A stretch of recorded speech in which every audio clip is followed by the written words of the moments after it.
Olá, muito bom dia, aquele abraço. Estamos começando mais uma edição do nosso TVI News aqui pela TVI canal 24.2 da sua operadora TV Cabo para o sul da Bahia. Muito obrigado mesmo, de todo o coração a você de Ilhéus, você de Itabuna, que nos dá aí uma audiência muito boa. Muito obrigado mesmo. E eu quero agradecer também a você que está chegando pelas redes sociais, você que está conhecendo a TVI através do YouTube, da nossa página TVI Oficial. Se você não é assinante, espalhe essa ideia por aí, compartilhe aí os vídeos do nosso programa com outras pessoas. Vamos espalhar boas ideias. Também pelo Facebook, estamos ao vivo na página TVI Play Live. E ainda temos o nosso aplicativo TVI Play Brasil. Você pode baixar gratuitamente na sua loja Android. E lá no nosso aplicativo ou no site tviplay.com.br você acessa notícias de Itabuna, da Bahia, do Brasil e do mundo, minuto a minuto, pelo Jornal à Tarde, o maior portal de notícias do Norte e Nordeste do Brasil, gratuitamente, tá certo? Entra no nosso aplicativo ou no nosso site e de lá você acessa o Jornal à Tarde, tem um link lá, onde você vai ver todas as notícias atualizadas minuto a minuto. Bom dia, jornalista Bárbara Oliveira. Bom dia, Barbosa, bom dia a todos. Estamos aqui com novas notícias para você que está nos acompanhando. E estamos aqui ao lado do radialista Val Cabral, que daqui a pouquinho vai bater um papo aqui com a gente no programa e tem novidades por aí. Bom dia, Val. Bom dia, Barbosinha, bom dia você, telespectador da TVI que está nos prestigiando com a audiência.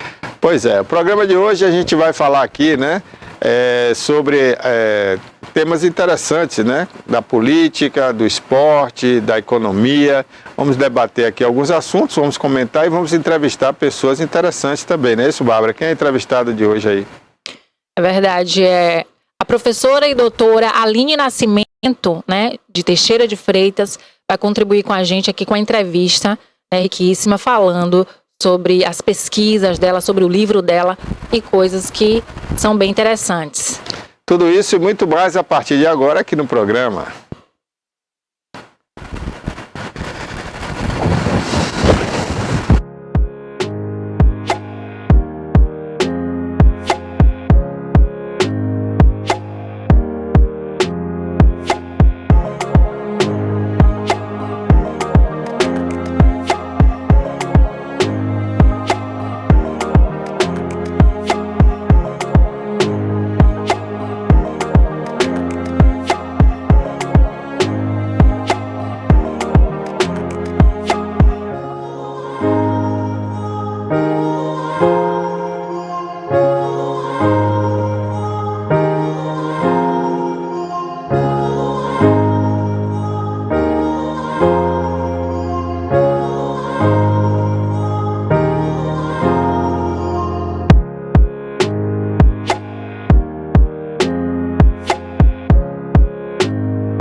A previsão do tempo para algumas das principais cidades aqui da Bahia, claro, e a nossa capital, Salvador.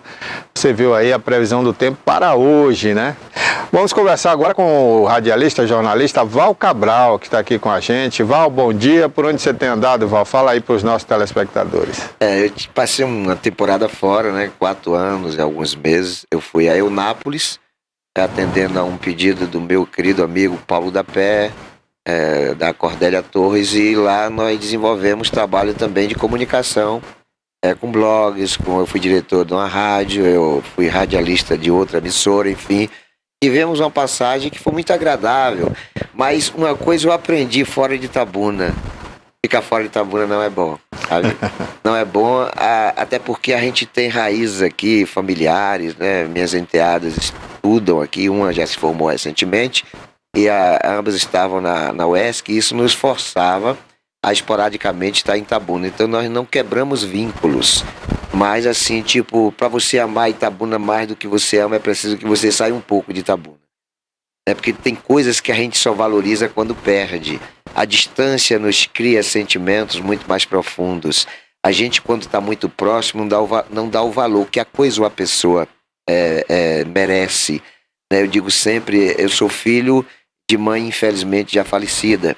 E é óbvio, quando eu estava com minha mãe ali ao lado, né, a gente sempre, eu e meus irmãos, meu pai, a gente sempre se dedicou num amor muito profundo, né, pela nossa mãe. Mas depois que a mãe morreu, é que a gente viu o tamanho, né, o tamanho daquele amor, sabe? A importância. E quem está nos ouvindo sabe do que é que significa o amor de mãe, não quando está viva, mas quando a gente perde. Porque quando a gente está viva, a gente tem certeza de que ela está ali hoje e que vai estar amanhã. E como a gente nunca acha que a mãe vai primeiro que a gente nunca aceita, a gente não quer, a gente não se dedica tanto quanto aquele amor é merecedor. Então, quando a gente sai da cidade, a gente vê o quanto a cidade é importante na nossa convivência.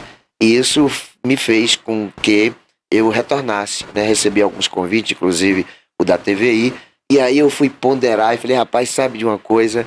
Eu estou bem aqui, mas feliz mesmo eu vou estar voltando para minha terrinha. E é por isso que eu estou aqui novamente, porque eu amo Itabuna. Eu sou filho de Itabuna, meus filhos são filhos de Itabuna, mas assim, eu sou apaixonado por Itabuna. Pois é, e tá voltando também aí ao programa, né, aqui na TVI, o programa que você fez aqui com muito sucesso foi Olho no Olho, né, Olho Paulo? no Olho, é uma proposta de levar até o telespectador uma biografia, né, uma realidade das personalidades que a gente entrevista. Porque normalmente as pessoas são homenageadas em morte. Já viu? Tem até uma lei que não permite homenagens públicas a quem está vivo. Né? Eu acho esdrúxulo isso, né? Eu acho que a gente tem que reconhecer as pessoas vivas. E o programa tem essa proposta de saber o que a pessoa fez, o que a pessoa faz, o que a pessoa pretende fazer. O diferencial do Olho no Olho é isso, é levar com que o telespectador tenha conhecimento da história de personalidades. E nós temos muitas aqui que o público precisa saber, né? Por que chegou até ali? Como chegou até ali? Como é que está ali? E dali em diante, o que é que pretende fazer? Então, essa é a proposta do Olho no Olho. É uma tentativa diferenciada de levar até o telespectador as informações que são próprias do entrevistado e que muitas vezes não é do conhecimento de pessoas próximas dele, mas que passa através do Olho no Olho a ser do conhecimento do público. É isso aí, Val. Então, vamos ficar na expectativa a partir do dia 3 de abril.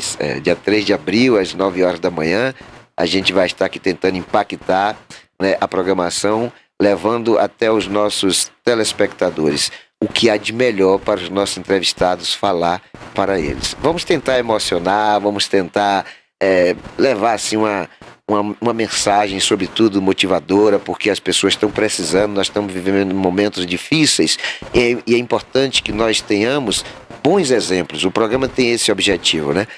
Dizer da resiliência, da volta por cima que a gente precisa dar em nossas vidas, porque quem não chorou um dia, quem não sofreu um dia, quem não passou por amarguras, mas que sobreviveu a ponto de até rir daqueles momentos de desarmonia. Então a proposta é levar para o telespectador exemplos de resiliência, exemplos de pessoas de sucesso, mas que até pouco tempo atrás não tinham a credibilidade de que chegaria àquele nível. Então são pessoas vitoriosas. Nós vamos entrevistar pessoas vitoriosas, pessoas que são exemplos, né, de resistência, de subsistência e de comportamento, né, de conduta ética, honestidade, seriedade, enfim, a proposta é essa. Ok, muito obrigado, né, por você ter vindo aqui hoje e sucesso aí nessa nova jornada do programa Olho no Olho. Sempre foi um bom programa. É isso aí, eu quero agradecer, né, o convite, quero me sentir em casa, né, me sinto partícipe dessa história. Eu tenho certeza absoluta que nós vamos fazer uma repaginada e nós vamos fazer com que Itabuna, Ilhéus, a região e o mundo, porque hoje a televisão ela está muito entranhada nessa coisa das redes sociais, né, da internet. E hoje TV Itabuna não é Itabuna, é mundo, são as pessoas. Eu tenho certeza que nós vamos ter telespectadores na Suíça. Eu tenho um filho na Suíça e lá ele vai falar para os amigos, para os colegas de trabalho, de escolas, enfim. Tem vários parentes do mundo inteiro, como também os demais membros aqui da programação. E isso faz com que a televisão não se restrinja ao seu limite geopolítico. As coisas estão muito mais abrangentes e é óbvio que a qualidade da TVI facilita esse tipo de busca, né, de ampliação de espaço. Ok. Val Cabral, então, conversou com a gente aqui. Segunda-feira, dia 3 de abril, 9 da manhã, ele estará ao vivo no Olho no Olho. Olho no Olho. Obrigado, Val. Valeu, querido. Bárbara. Daqui a pouquinho vamos ter uma entrevistada aqui, não é isso, Bárbara? Isso mesmo, daqui Aline. a pouquinho a gente vai mandar o link porque a entrevista vai ser online, ao vivo, né, aqui. E a gente vai conversar com a Aline Nascimento. A Rafa já vai mandar o link para ela. Eu já pedi aqui para Rafa. Então daqui a pouquinho a gente bate esse papo, tá certo? Isso. Vamos às cotações de hoje? Vamos. Vamos conferir as cotações aí, né? Você que gosta de saber como está o preço do cacau, o preço do café, o preço do mamão, da arroba do boi. Confira aí com Bárbara Oliveira. O arroba do cacau em Itabuna, R$ 218. Obrigado. Em Ilhéus, R$ 218. Bolsa de Nova York convertido em real, R$ 209,33.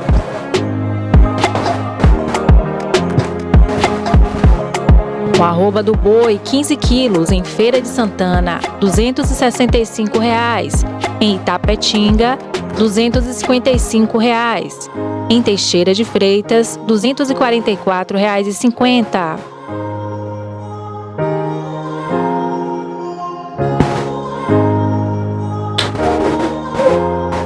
Café Arábica, saca 60 quilos, Barreiras, R$ 1.095. Vitória da Conquista, R$ 1.080. Bolsa de Nova York, R$ 1.256.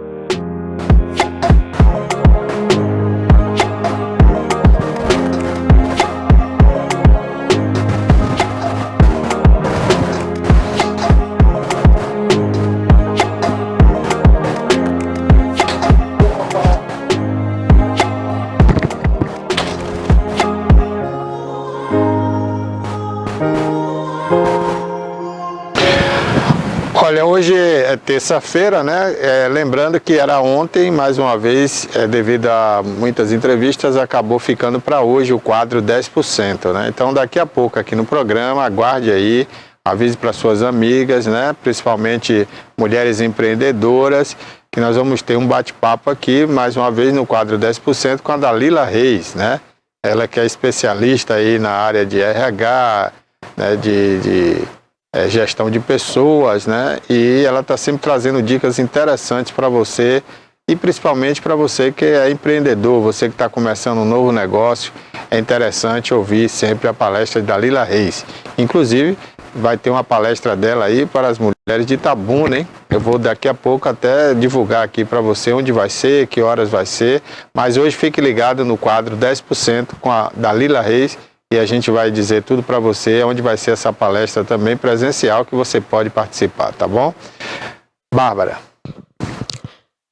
Barbosa, vamos chamar agora a professora doutora Aline Brito, né, da UNEB, em Teixeira de Freitas. E ela vai conversar com a gente aqui, ao vivo. Olha lá ela. Aline, bom dia. Bom dia. Bom dia, Aline. Prazer ter você aqui com a gente.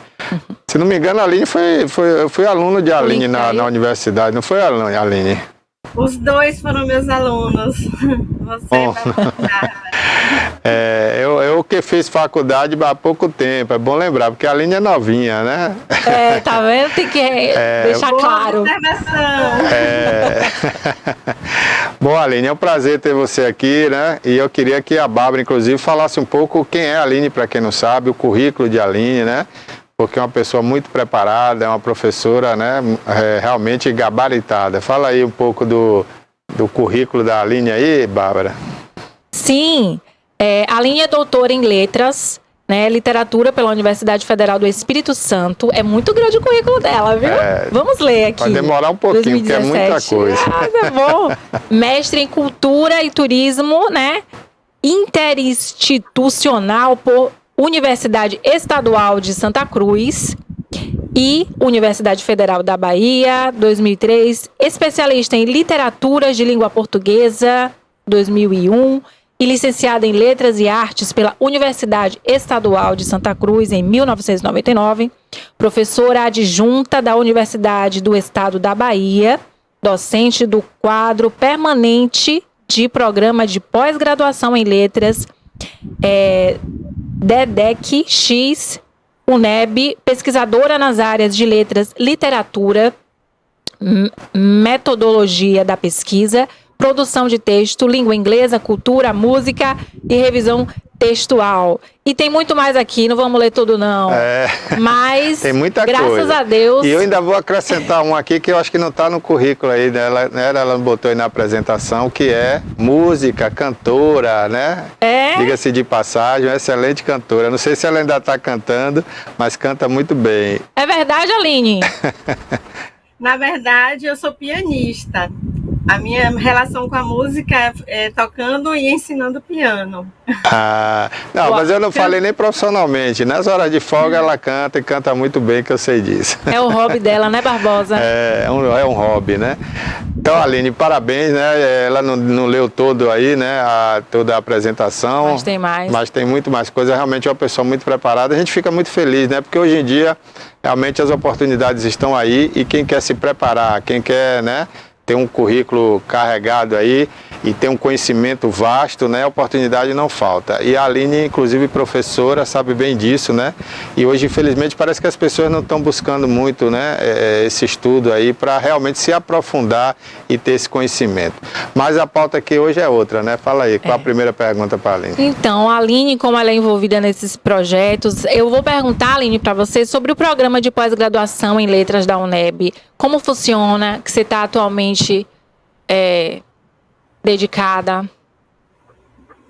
Bom, eu faço parte desse programa de pós-graduação, é um programa com aulas estrito sensu, é um curso estrito sensu, ou seja, é um curso de mestrado, e nós temos 2 linhas de pesquisa, uma linha de estudos linguísticos e uma linha de estudos literários. Estamos iniciando esse semestre a nossa 3ª turma e são alunos vindos do Brasil inteiro.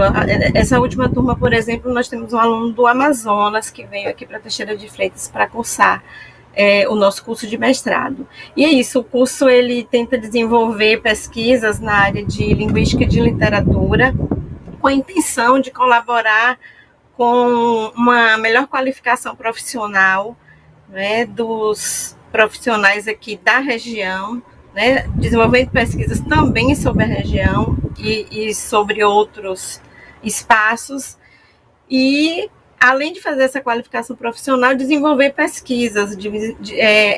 Essas pessoas elas vão se tornar principalmente docentes, né, melhores, com melhor preparo para a sala de aula, e também pesquisadores que vão trazer novos dados importantes, né, sobre a linguagem, sobre os estudos literários, tanto para a região como para os seus lugares, né? Nós temos pessoas também de Valença, de Barreiras. A partir desse mês, nós estão acontecendo as primeiras defesas de qualificação, né? Os alunos já estão apresentando parcialmente as suas pesquisas para as bancas examinadoras. E até o final do semestre teremos as defesas finais e estaremos formando os nossos primeiros mestres do programa de pós-graduação em letras. Lembrando que esse é o primeiro programa de pós-graduação acadêmico, né, aqui do Extremo Sul. Não temos um outro programa de pós-graduação na área e nem em outra área, né, no Extremo Sul. E aí,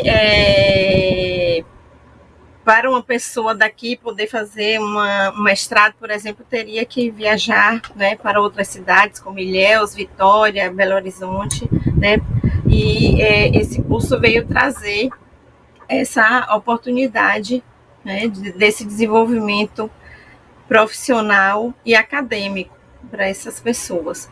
Nós temos outras universidades, temos uma outra universidade pública aqui que tem mestrado profissional em uma outra área, mas na nossa área e mestrado acadêmico esse seria o único, que acontece no Departamento de Educação, o DEDC 10, que fica aqui em Teixeira de Freitas.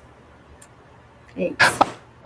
Professora Aline, a senhora como uma pessoa dedicada às letras, né, à linguística, a gente vê isso aí, e outros professores, outros mestres aí pelo Brasil afora, como veem agora, além do estrangeirismo e de uma série de outras influências que a língua portuguesa, né, já tão sofrida e maltratada aqui no Brasil, vem sofrendo, agora com esse novo elemento, né, do TUDES, como é que você vê isso? Eu queria a sua opinião. Bom, os estrangeirismos, eles acontecem há muito tempo na língua portuguesa, faz parte da história da língua e da evolução da língua. Nós tivemos já uma fase, por exemplo, chamada de galicismo, em que era muito comum que as palavras em língua francesa fossem inseridas na língua portuguesa. Depois tivemos uma fase de uma valorização maior do anglicismo, em que palavras de língua inglesa começaram a ser inseridas. Essa é uma fase que ainda não terminou, ainda temos um uso muito forte, pesado de palavras de língua estrangeira na nossa língua. Mas, e influências de outras línguas também, temos algumas influências do árabe e de línguas orientais também.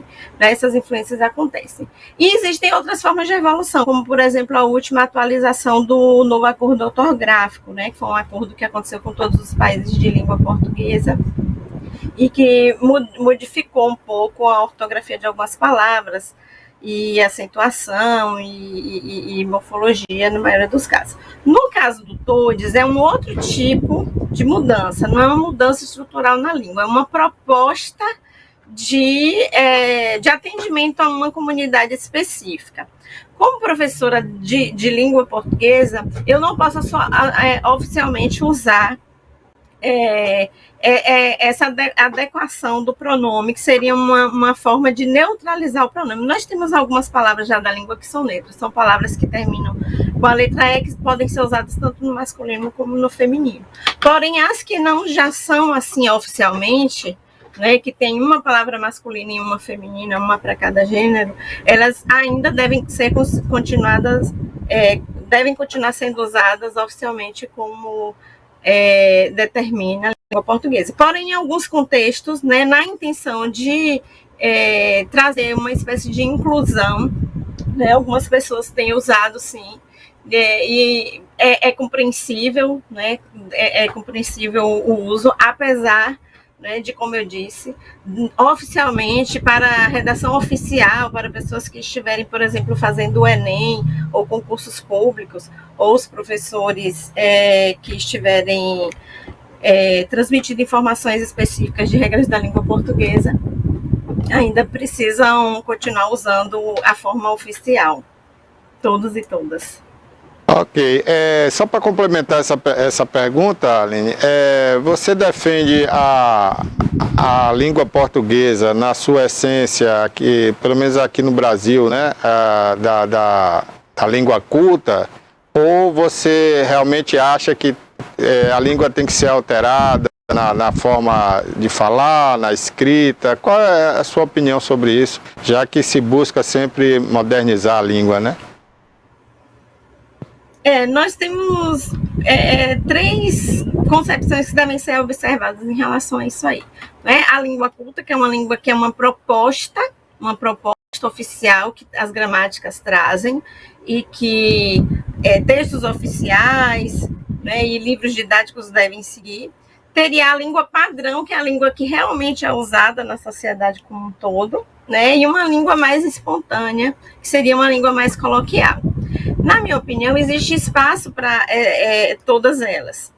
E acaba que, às vezes, a coloquial, ela interfere no padrão, ela se torna padrão porque todo mundo começa a usar, e depois de algum tempo, muitos anos, esse coloquial que vira padrão acaba sendo inserido também na língua oficial e se torna culta. Ou seja, eu estou usando uma coisa que antigamente não era considerado válido, não era considerado oficial, e agora é, como por exemplo o você, o pronome você. Né, o pronome você ele teve uma origem que foi mudando bastante. Ele surgiu com o pronome de tratamento, que é o a vossa mercê, que depois começou a ser usado como vós mercê, e depois se tornou o você. Tanto que a conjugação dele é em terceira pessoa, como outros pronomes de tratamento. Mas nós só podemos usar em textos oficiais porque ele foi absorvido pela língua, né? Outras formas coloquiais de uso, elas têm seu espaço para usar. Num bate-papo, né? Em situações mais espontâneas, você pode continuar usando a língua coloquial, não tem problema. Muito dificilmente a pessoa vai continuar usando a língua culta em situações de fala, né? Em situações de diálogo, mas para também escrita de documentos oficiais, né, para escrever textos dissertativos em concursos públicos ou vestibulares, você ainda não pode usar esse coloquialismo, então você precisa fazer essa preservação da língua culta. E o que acontece? O espaço do espontâneo ele é muito grande e fica muito restrito o espaço dessa aprendizagem e prática da língua culta. Então tem que ter esse cuidado de não abandonar a língua culta por conta de essa língua mais espontânea estar sendo muito usada e ela às vezes atende às necessidades, mas em algumas situações, a pessoa precisa usar oficial, então ela não pode abandonar esse estudo, ela precisa continuar tendo contato com essas regras gramaticais, né, estar sempre revisando, estar se atualizando em relação a possíveis mudanças, tentar compreender porque é daquele jeito que se escreve, porque aquele pronome que é usado, porque tem que ter aquela preposição depois daquele verbo, né, a escrita, com que letra é, tudo isso temos que ficar atentos em relação a isso para não abandonar a língua culta, que também tem seu lugar. Atividade não falta, né? Nas redes sociais as pessoas já inventam palavras, resumem palavras. Em Minas Gerais, um estado muito próximo da gente aqui, né? Você falou aí do pronome de tratamento, né? Você, que agora já não é mais você, era como é que é? Você, lá em Minas, e agora já tiraram o O, agora é só C. Você vai, você viu, incrível, né? Impressionante. E outra coisa, Aline, agora com a chegada de muitos portugueses para trabalhar aqui no Brasil, principalmente no futebol, tem hora que eu tenho a impressão que eles são verdadeiros estrangeiros, que a gente quase não entende a palavra, a pronúncia, né, do que eles estão falando. Então é incrível como a gente está com dificuldade de entender o português que originou a nossa fala, né? De tanta mudança, de tanta mistura que tivemos aqui no Brasil, principalmente com a língua árabe e o francês, né?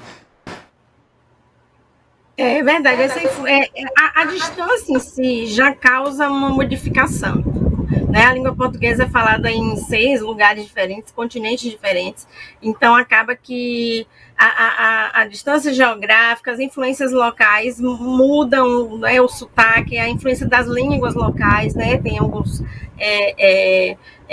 regiões africanas que falam português, que a influência local, os vários dialetos locais acabam influenciando no português de lá. Isso acontece também com o português de Portugal, né? O sotaque é diferente. Você ouvir uma palestra em português de Portugal pode trazer alguma dificuldade de compreensão, apesar de que na escrita essas diferenças são muito pequenas, é muito pouco, até porque a ideia do novo acordo ortográfico era justamente de padronizar a escrita em todos esses países falantes de língua portuguesa. Professora doutora Aline, as pesquisas que você desenvolve com os alunos da graduação e mestrado ligados à identidade negra na literatura, o que tem sido observado com esses estudos? Bom, eu tenho a oportunidade atualmente de desenvolver com essa temática, pesquisa com autores diferentes, com obras diferentes da literatura, né, com a intencionalidade de compreender de que forma a identidade negra é representada nas obras literárias. Eu não me especializei, por exemplo, em fazer observações sobre a identidade negra no seu cotidiano, as pessoas fora. O que eu observo é como essa identidade negra, como essa população é representada nas obras literárias, que são obras ficcionais, apesar de haver uma grande semelhança com a realidade, apesar de se inspirarem na realidade, como acontece muito com a obra de Jorge Amado, que é o autor sobre o qual eu me especializei. Na graduação atualmente, eu tenho desenvolvido uma pesquisa de iniciação científica, que é um programa do governo do estado que fornece bolsas de estudo para estudantes de graduação para participar de pesquisas. Então, existe uma bolsista que acompanha a pesquisa que eu propus, que é uma pesquisa que analisa a identidade negra, o papel da mulher na obra de Conceição Evaristo, né, que é além de ser uma artista, né, da literatura, porque ela escreveu diversos livros de ficção e também poesia, e que tem estado bastante em voga atualmente, tem sido bastante estudada. Ela também teoriza, ela é professora, né, da UNB, ela teve sua formação na UFRJ, então ela tem bastante material também teórico, né, ela discute a identidade negra fora dos livros literários também. Então é um material bastante interessante que a gente está em andamento, essa pesquisa, né, em algumas obras da Conceição Evaristo, com a ajuda dessa pesquisadora da graduação. Né? Além disso, as disciplinas que são ministradas também acabam sendo trazendo materiais de pesquisa. Na pós-graduação, no mestrado, onde eu estou atuando também como docente atualmente, outras pesquisas são desenvolvidas, outras temáticas, né? São várias disciplinas na área de literatura com as quais eu me envolvo, além da disciplina de metodologia da pesquisa, que desde a época que eu ministrava aí em Itabuna, no curso de jornalismo, né, é uma área que eu tenho essa relação, esse envolvimento. E fora as disciplinas ministradas no mestrado, a pesquisa sobre a identidade negra já vinha acontecendo no meu contexto de trabalho antes da chegada de Conceição Evaristo, quando eu estava pesquisando Jorge Amado. Jorge Amado eu comecei a pesquisar mais aprofundadamente no doutorado, porque eu submeti um projeto analisando a identidade negra em algumas obras de Jorge Amado, e o doutorado é um curso que dura 4 anos, que foi desenvolvido na UFES, e nesse curso eu desenvolvi essa pesquisa com bastante calma, e depois disso saiu, né, como resultado da tese de doutorado, que se transformou depois em livro, sobre o qual a gente vai falar um pouco mais daqui a pouco, né, que foi publicado aí pela Edites. E aí essa pesquisa da identidade negra em Jorge Amado, nesse caso, também acabou sendo parte de pesquisas de iniciação científica. Então, outros alunos da graduação colaboraram com essa pesquisa, estudando inclusive outras obras que não as mesmas que eu estudei no doutorado, e continuo ainda, né, encontrando sempre novidades nas obras, discutindo sempre, né, esse tema em obras amadianas e autores afins. No caso da tese de doutorado, as obras que eu pesquisei foram Jubiabá, Tenda dos Milagres e Gabriela, Cravo e Canela. Mas lembrando que é um tema que ele é muito recorrente na obra amadiana, porque a temática negra aparece em muitas outras obras. O secretismo religioso aparece também em muitas outras obras. Então, acaba que tem muito material de pesquisa, se você for buscar, né, pesquisar sobre a identidade negra em Jorge Amado. Né? Na iniciação científica, na graduação, como eu disse, quando eu estava com alunos da graduação desenvolvendo essa pesquisa, recebendo a bolsa de iniciação científica, também foram analisadas obras como O Sumiço da Santa e Teresa Batista, Caçada de Guerra, que são outras obras amadianas. Muitas delas bastante conhecidas do público, não só abrangência de leitores, né, que tiveram acesso ao texto literário, à obra física, mas também por conta das versões em teatro, cinema e televisão que essas obras receberam. Então, é uma obra que tem um alcance bastante grande, aí, são bastante populares. Muita gente aí conhece a obra amadiana, quando não do texto escrito, conhece as versões em cinema e TV. Acaba que, às vezes, existe um equívoco de interpretação de algumas pessoas em relação à obra amadiana, porque elas se baseiam, às vezes, somente em versões da TV e do cinema para compreender a obra. E tem que ter um cuidado muito grande, porque essas versões são adaptações da obra, né? Existiu alguém que fez uma adaptação para esse meio de comunicação, fez algumas mudanças, e quando você conhece essa adaptação, você não pode dizer que você conhece a obra de fato, porque o texto escrito ele tem outras nuances, ele tem outras ênfases, né, que somente lendo o livro você vai conseguir perceber melhor. Então, quando você conhece um filme, né, uma novela Tieta, uma série, Gabriela, não necessariamente você pode dizer que conhece a obra. Você conhece a temática, você conhece uma boa parte do enredo, mas o estilo, as ênfases, né, os temas, os subtemas todos que são tratados na obra, para você compreender melhor, você somente lendo a obra em si. Inclusive, até uma recomendação que eu faço muitas vezes para estudantes que pretendem fazer vestibular, pretendem fazer o Enem, não se basear, quando as obras são indicadas para leitura, não se basear em resumos encontrados na internet, porque esses resumos eles não vão trazer o estilo de escrita do autor, eles só vão resumir o enredo, né, o tema do livro, para entender a linguagem do autor, por exemplo, o uso de ironia, né, que é uma figura de linguagem que o autor usa muito, Jorge Amado usa muito. Você precisaria ler a obra, né? Sobre o que ele fala mais, né? Sobre a mulher, sobre a economia, sobre a descrição do cotidiano. Somente lendo a obra você teria acesso a isso. E esse tipo de pesquisa que a gente desenvolve é justamente tentando compreender isso, como a obra é desenvolvida e como são abordados alguns temas, no meu caso, a identidade negra, nessas duas obras, ou nessas várias obras. Beleza. Verdade. Além de, dentro da sua resposta, eu observei que você falou, assim, dicas bem importantes para os estudantes, para quem vai fazer vestibular, né? Para não se confundir na hora de estudar, para poder a pessoa não pegar só resumo da internet e ler o livro, né? Deixar a preguiça de lado e ler o livro. Deixar as programações de festa e vai ler o livro, que na verdade vai ter um conteúdo diferente de filme e de resumos de internet.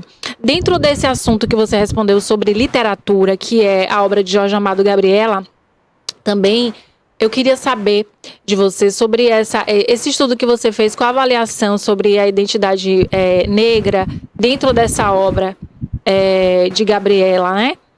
E qual é a diferença que você identifica com relação ao livro e em relação ao filme? Você disse que no filme eles só dão assim, não é totalmente a obra na íntegra, né? Explica melhor pra gente sobre isso, Aline.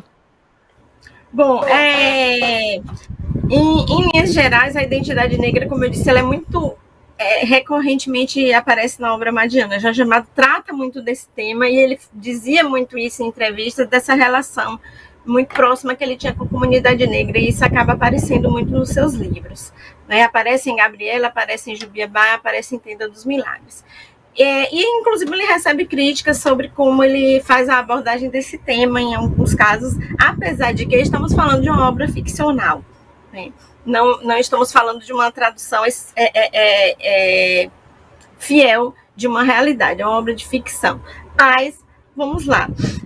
Por exemplo, Gabriela, ela traz um retrato interessante de como a miscigenação aconteceu no Brasil, como ela é tratada. Inclusive, carregando adiante alguns preconceitos que a nossa sociedade traz, e o livro, trazendo isso, ele ajuda a trazer essa discussão à tona para que as pessoas reflitam melhor sobre isso, né? Gabriela, ela a personagem Gabriela não é a única personagem que vai fazer essa representação da identidade negra, mas eu vou falar dela no momento. A personagem Gabriela, ela é representada como uma retirante, uma pessoa, né, que não teria uma residência fixa, não seria de uma família tradicional de Ilhéus, como outras são retratadas na obra, e além disso ela é chamada com o termo pejorativo mulata, né, que é um termo pejorativo porque, historicamente, ele carrega uma terminologia que não é adequada para o que a etnia realmente é, né, um termo preconceituoso que, inclusive, tem uma relação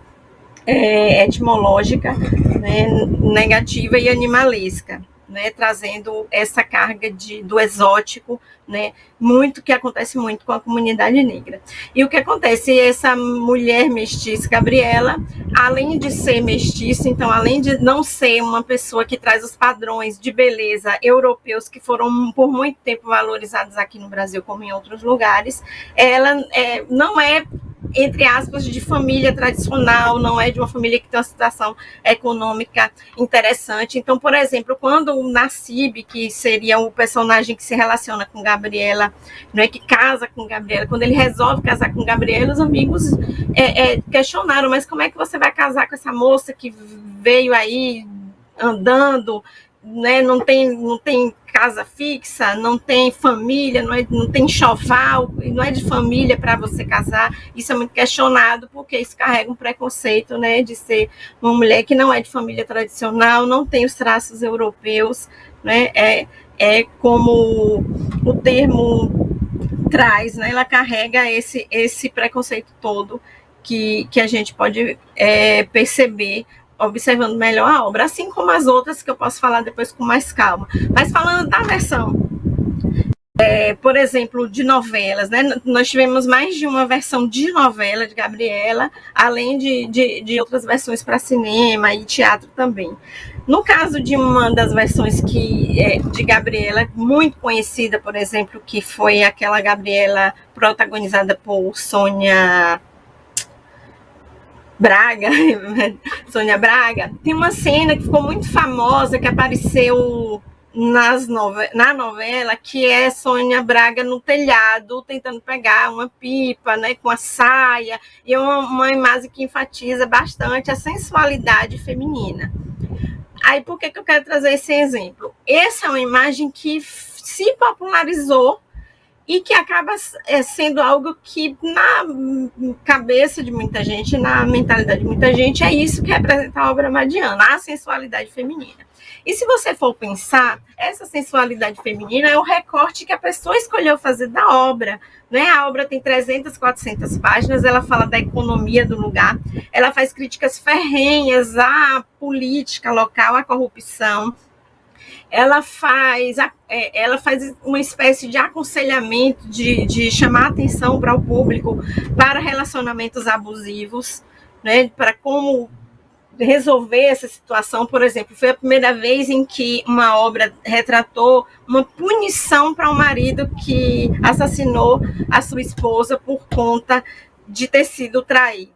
Ele se sentiu traído e ele assassinou a esposa. Até então, isso era considerado lavar a honra, não era considerado crime. E a obra trouxe isso como crime e o personagem acabou sendo investigado e preso. Depois disso, isso se tornou lei, né? Se tornou um assassinato que antes não era. Então, acaba que a obra influenciou na realidade. Então, ela traz espécies de relacionamentos e reflexões sobre o comportamento de um modo geral que não são muito conhecidos. Você consegue entender, por exemplo, a economia do cacau, a influência enorme que o cacau teve, né? As pessoas mandavam buscar um piano na Europa somente para decorar a casa, não era nem porque as pessoas tocavam piano, mas mandavam buscar. Tinha gente que pegava um navio para ir cortar o cabelo no Rio de Janeiro. São coisas que são retratadas em Gabriela e que mostram como a economia do cacau influenciava fortemente, como era uma riqueza que estava dominando bastante a região. Então, isso é retratado na obra, mas não é muito conhecido porque as pessoas se prenderam muito ao recorte da sensualidade, que existe o recorte da sensualidade. A sensualidade, essa visão do corpo da mulher e da intimidade é muito também marcante na obra de Jorge Amado, mas a gente tem que lembrar que não é só isso. E por que é marcante? Porque o Jorge Amado ele fala de forma escancarada, por exemplo, de relações sexuais, da estética do corpo masculino e feminino, não é só do feminino, e às vezes a pessoa se choca porque estava acostumado com obras que retratavam esse tema de uma forma mais velada, de uma forma mais menos exposta. Até a liberdade sexual da mulher é algo que Jorge Amado retrata também bastante e que isso choca um pouco porque a gente tem uma formação religiosa que não permite essa liberdade sexual, né, que isso é considerado um determinado tabu, e aí a Jorge Amado traz isso e acaba chocando e chamando bastante atenção. Tem outras coisas das versões em cinema e TV que temos que ficar atentos, é que assim, ali está dizendo que é uma adaptação, às vezes eles até juntam mais de uma obra numa obra só, né? Nessa segunda versão de Gabriela, que tinha Ivete Sangalo, né, como Maria Machadão, nessa versão existem outras obras amadianas que foram colocadas como parte, tem personagens que estão em Jubiabá e que aparecem lá como parte da obra amadiana, que ficou uma mistura interessante. Essa mistura o próprio Jorge Amado traz, às vezes tem um personagem que tem mais de um livro, e aí, né, veio essa outra produção artística, que é interessante, que eu acho que ajuda a divulgar, ajuda também na formação do leitor, mas como o Bárbara disse no início, né, tem que deixar a preguiça de lado e tem que ler a obra. Lembrando que a gente já é leitor no nosso cotidiano, a gente lê outdoor, a gente lê gibi, a gente lê postagem no Twitter, no Facebook, então todo mundo lê um pouco, né? A diferença é que você pode escolher um outro suporte para essa leitura, que seria esse que eu venho recomendar, que é a leitura de textos literários, não necessariamente obras somente brasileiras, você pode ler a traduções de obras estrangeiras, você pode escolher o seu estilo preferido, né? Mas desenvolver a leitura é uma recomendação realmente que eu preciso fazer como professora de língua portuguesa e de literatura. É isso. Muito bem, Aline, esclareceu pra gente. Aline, doutora Aline, você falou sobre que você não faz a análise nas suas pesquisas do cotidiano, né? Com relação à identidade cultural, mas você faz dentro da literatura. Mas eu tinha uma pergunta aqui que é do cotidiano, mas eu tenho certeza que você pode dar uma visão sua, né? Com relação à identidade cultural, porque tem polêmicas assim, que foi noticiado que uma mulher branca usou um turbante, né? E aí, quando as mulheres negras elas viram isso, essa mulher branca ela não foi bem aceita, ela foi discriminada, foi rechaçada na internet, nas redes sociais, justamente por não pertencer àquele grupo, né? Então, assim, será que essas tradições elas não são vistas também como radicais com relação a isso, a adereços?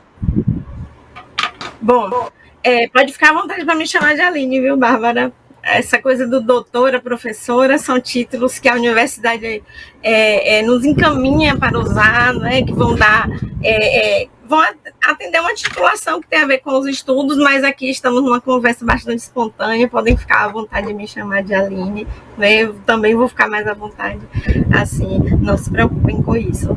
Em relação ao tema, esse é o tema que tem sido bastante discutido, que nós todos precisamos estudar bastante para entender melhor como isso acontece, tanto as pessoas que se sentem vítimas, como as pessoas que estariam sendo consideradas aí as invasoras dessa cultura, porque todo mundo precisa estudar um pouco para entender o que acontece e por que isso pode ferir e por que isso pode não ferir, não ser compreendido como algo que pode ferir. Esse é o tema da apropriação cultural. Por exemplo, a Djamila Ribeiro, né, que é uma pessoa que tem trazido discussões teóricas sobre temas envolvendo a negritude atualmente, né, tem uma obra que retrata sobre esse tema, tem publicação sobre isso, e seria uma indicação possível de leitura para compreender melhor.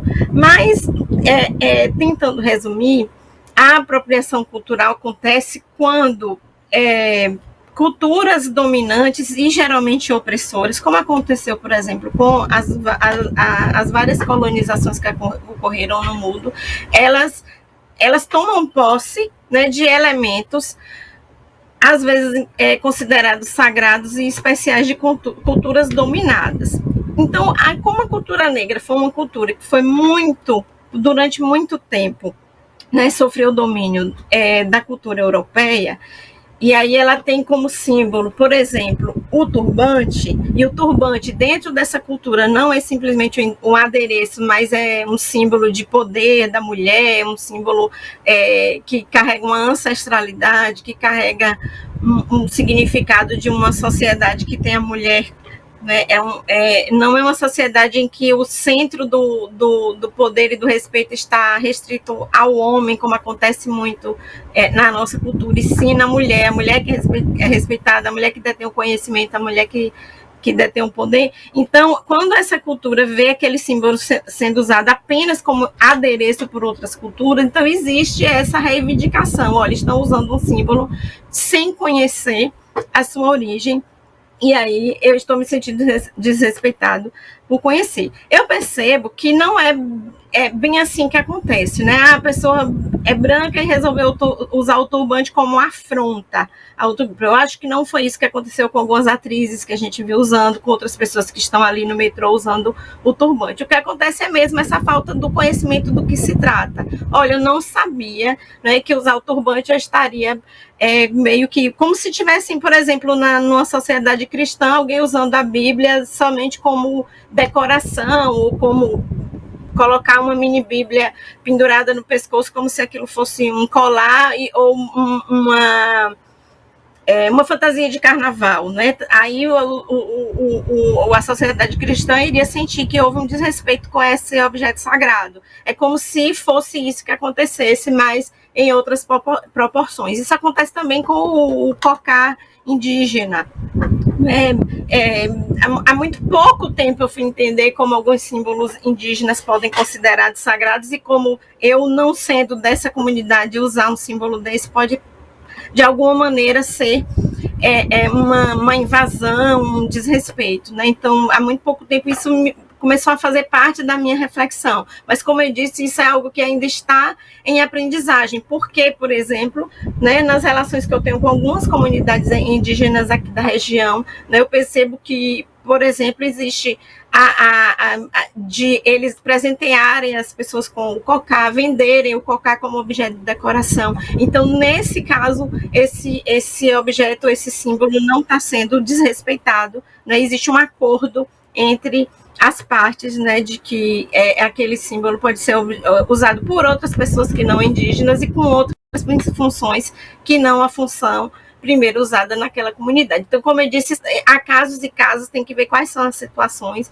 Não creio que seja sempre desrespeito fazer uso da apropriação cultural, mas originalmente o que é chamado de apropriação cultural é nesse sentido mesmo de invadir e dizer: eu dominei esse país, essa cultura, esse povo, então eu vou usar o que eles usam do jeito que eu quiser. E aí, por isso, essa carga de invasão e desrespeito que a gente está discutindo aqui. Mas é isso, precisa estudar bastante, pensar, ler, né, discutir, debater, como a gente está fazendo aqui, para que mais pessoas compreendam como é que isso acontece e haja menos conflitos na rua. A ideia não é fazer conflito, a minha ideia, a minha defesa é da boa convivência entre os povos, né? Existiu um erro aí histórico de dominação, existiu, então precisamos corrigir o erro, mas sem com diálogos abertos, né, com cuidado, para que mais pessoas compreendam e não haja esse impedimento de diálogo entre as partes.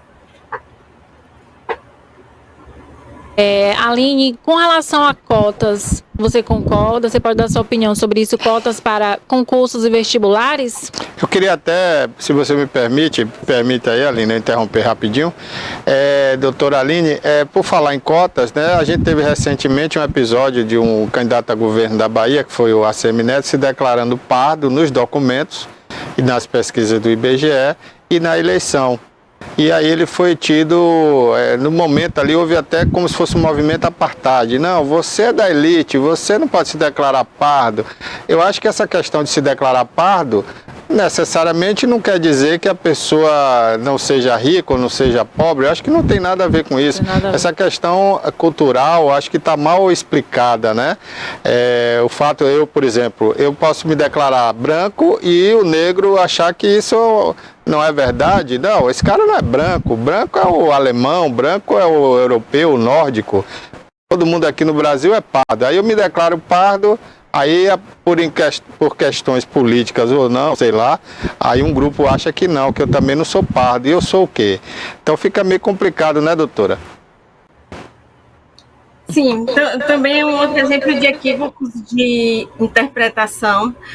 Uma coisa é a declaração de etnia, que isso é o censo demográfico, né? Isso vem no seu registro, você desde o nascimento já é declarado pardo, branco ou de outra etnia.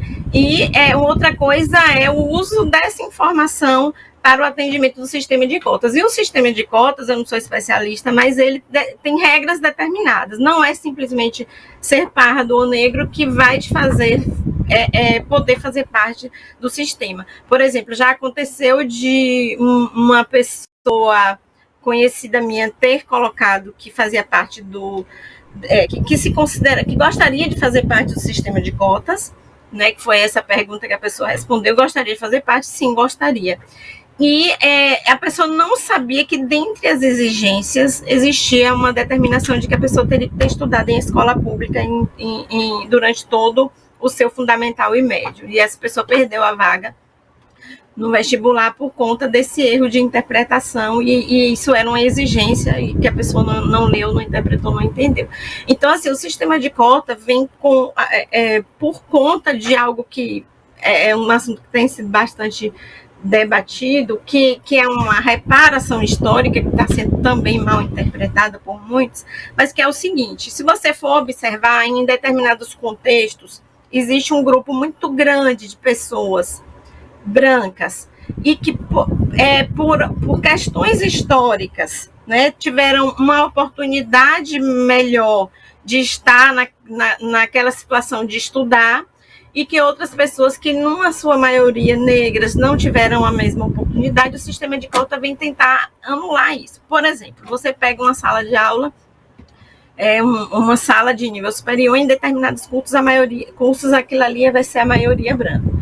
Por quê? Porque em muitos casos, por questões socioeconômicas, e questões socioeconômicas que têm a explicação em como as pessoas negras foram trazidas à força para o Brasil e depois abandonadas quando acabou o sistema de escravidão, essas pessoas acabaram tendo condições de trabalho, né, diferentes e com menos possibilidade de qualificação, menos possibilidade de valorização salarial, o que veio gerar o que hoje é uma maioria de negros sem condição de estudo. Aí você compara uma pessoa branca que teve um curso, né, que estudou num cursinho particular, que se dedicou em tempo integral para o curso, né, eu só estudava, e comparando uma pessoa negra que é de origem pobre e que tinha que trabalhar e estudar ao mesmo tempo, claro que o resultado vai ser diferente, porque a pessoa branca vai ter mais condição nesse sentido.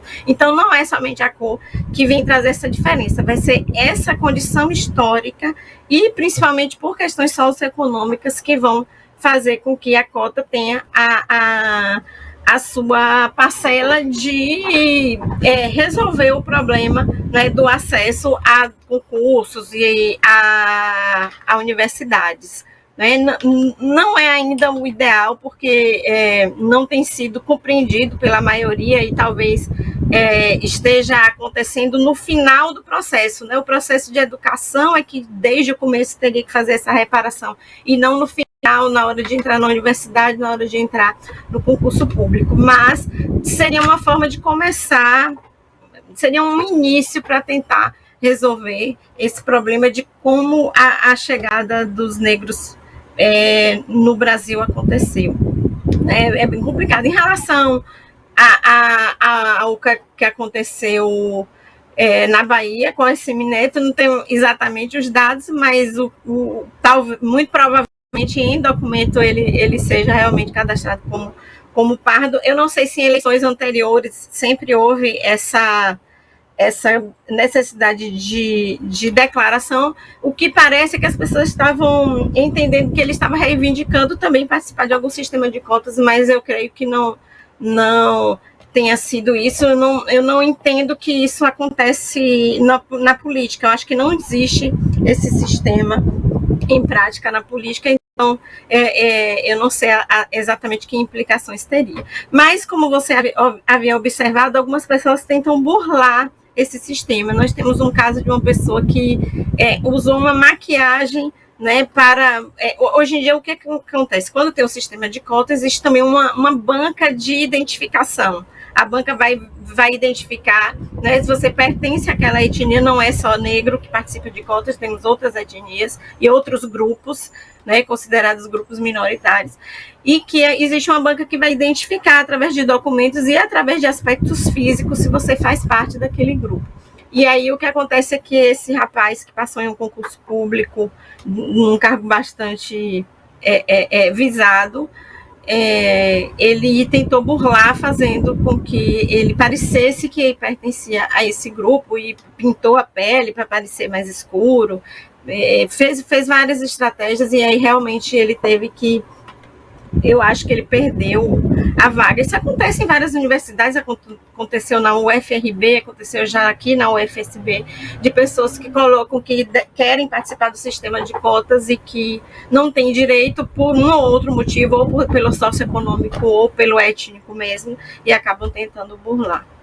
Lembrando que o sistema de cotas não tira a vaga, né, da pessoa não negra, por exemplo. As outras pessoas que não fazem do sistema de cotas, eles vão participar do quadro de vagas gerais, né?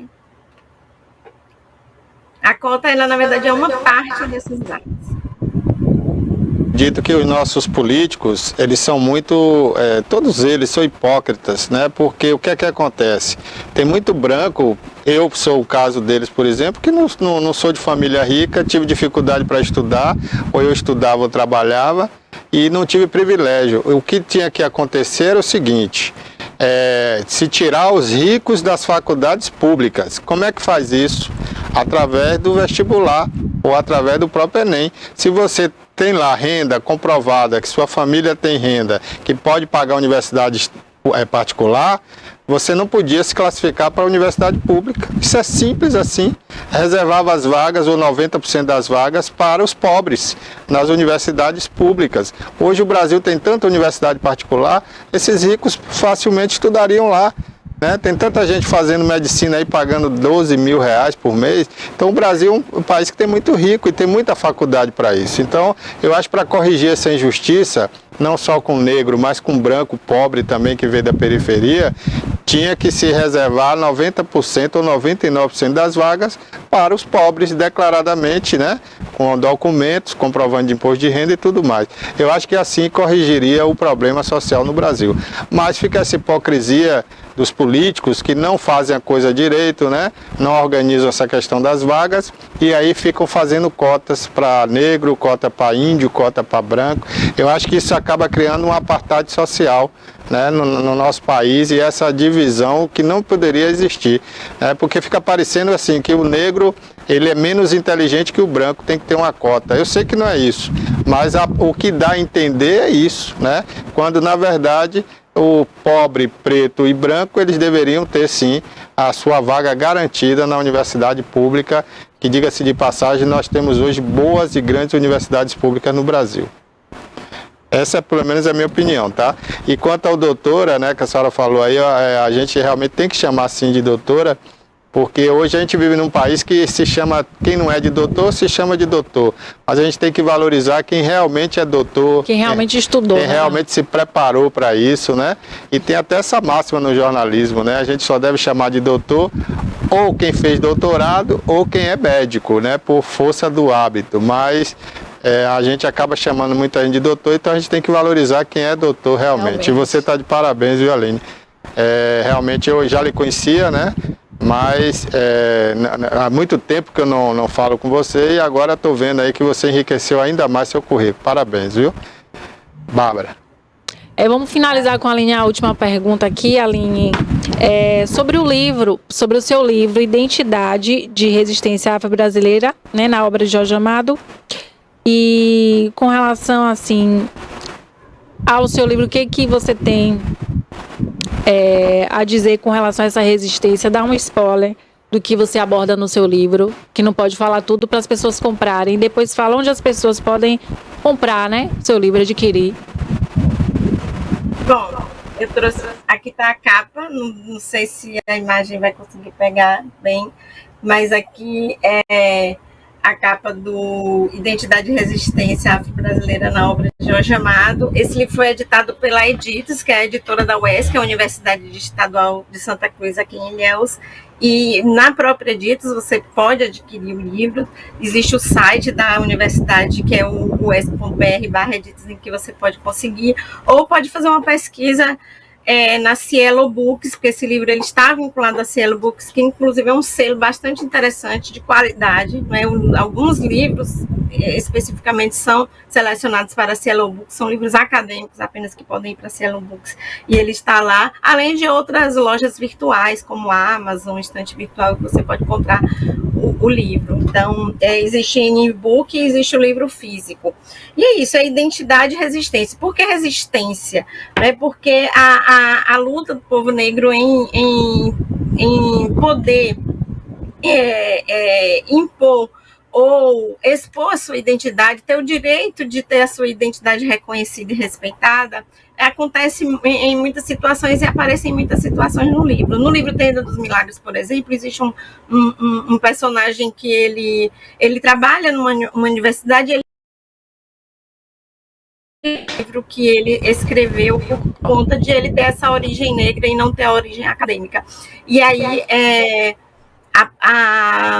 existe o preconceito que é mostrado aí, e ele briga e um estrangeiro acaba conhecendo a obra dele e valoriza. E na obra ele discute justamente, né, precisamos valorizar o povo negro que já foi tão valorizado. Nessa obra tem exemplo, por exemplo, de um advogado, de um delegado que, por ordem governamental, manda fechar os terreiros de candomblé, né? E ele defende que isso não poderia acontecer, e essa obra retrata algo que acontece na nossa sociedade, aconteceu durante algum tempo, de fato, em Salvador, e a obra traz esse retrato, e aí continuar tendo o direito de cultuar a sua crença, continuar tendo direito, sim, eu posso estudar, eu posso escrever, mesmo assim, eu posso trabalhar como recepcionista, mesmo meu cabelo não sendo considerado um cabelo ideal que aquela loja gostaria, que aquela escola gostaria para aquele professor. Não é isso? São exemplos de resistência. É isso. Muito obrigado, viu? Eu queria mostrar aí, Rafael, a capa do livro, né, com mais detalhes aí, para quem que tiver interesse em comprar, né, e ler esse livro, que é excelente aí. Isso. Tá à venda aí, como ela disse, nas lojas digitais, né, na Amazon e outras, você pode procurar. Foi editado pela Editos, que é da UESC, Universidade Estadual de Santa Cruz, essa editora, Identidade e Resistência Afro-Brasileira. Muito bom. Principalmente a gente aqui da Bahia, né, que convive muito com o afro, né, brasileiro, e a Bahia é campeã, né? A maior população negra está aqui na Bahia, e é interessantíssimo para enriquecer a nossa cultura, a nossa parte cultural aí. Aline, fala mais um pouco aí, tem alguma participação? Alguém fez o prefácio do livro? Como é que é aí? Fala mais um pouco aí, para a gente encerrar, né? Caiu a... encerrar,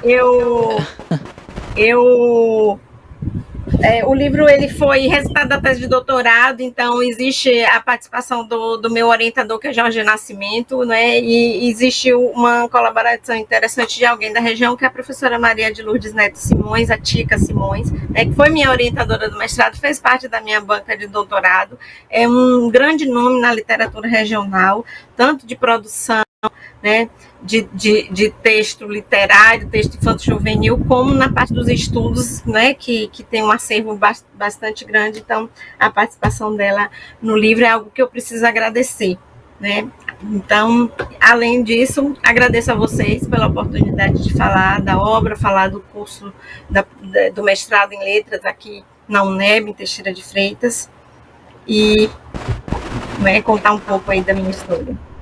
Quando vier a Itabuna, faça uma visita a gente aqui ao vivo no programa para a gente fazer uma discussão aqui sobre esses temas aí que acabam sendo polêmicos no nosso dia a dia, né?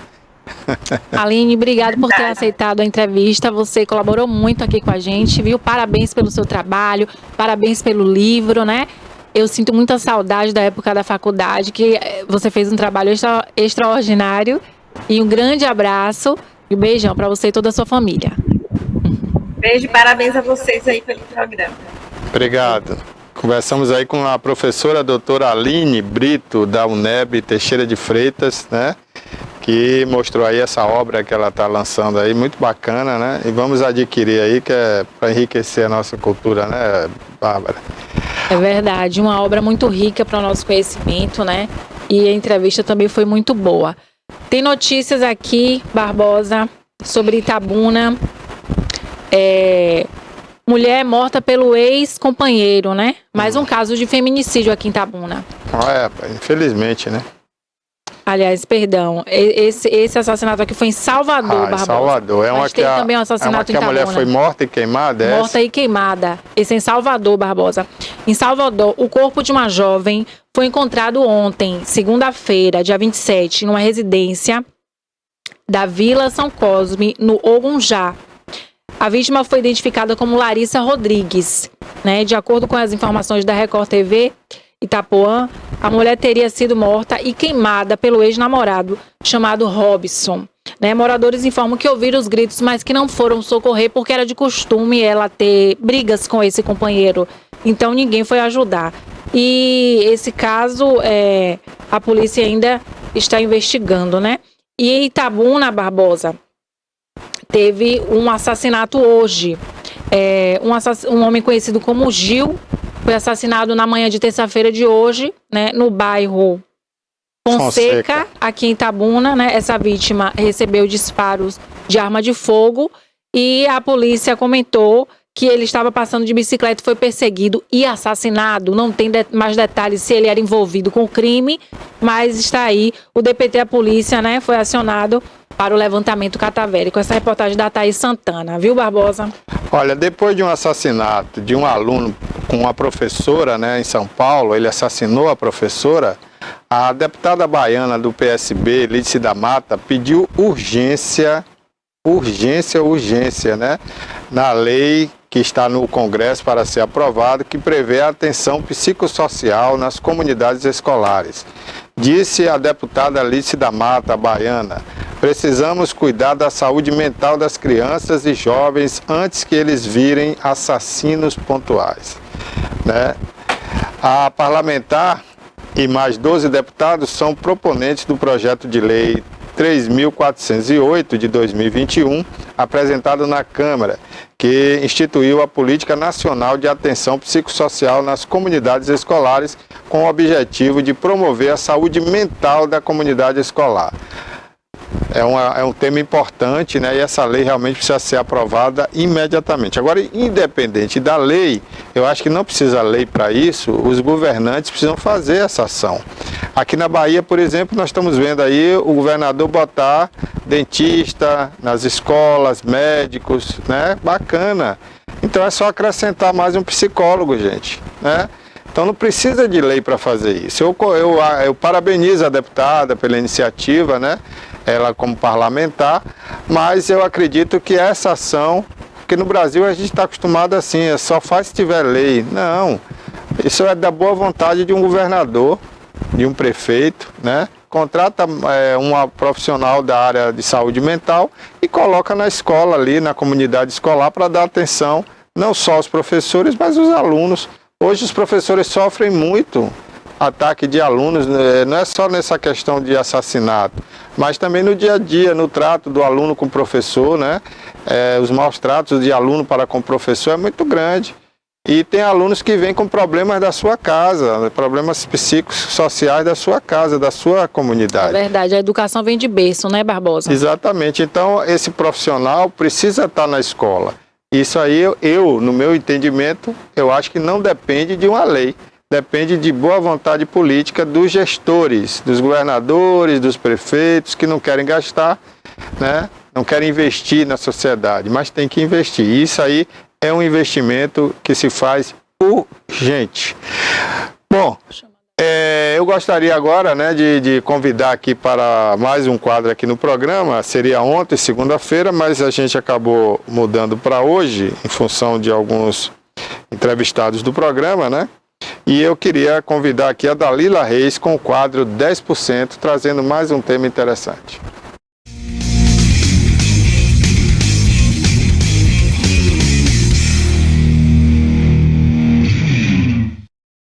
Muito bem-vindos ao seu programa Os 10%. Hoje nós vamos falar de algo muito interessante, de insights que vão facilitar aí a tua caminhada, a tua jornada e o teu crescimento. Então compartilha aí esse quadro com o máximo de pessoas que você puder, porque quando a gente compartilha, o universo entende que nós somos abundantes. E aí, se você tem para oferecer, com certeza você tem para receber. Então compartilha aí com as pessoas que precisam dessas informações. Hoje a gente vai falar sobre a regra 10x. E essa regra é uma regra muito eficaz que faz você crescer 10 vezes mais. E não é à toa que o nome do nosso programa é os 10%. Por quê? Porque 90% da população vivem na média, são medianos.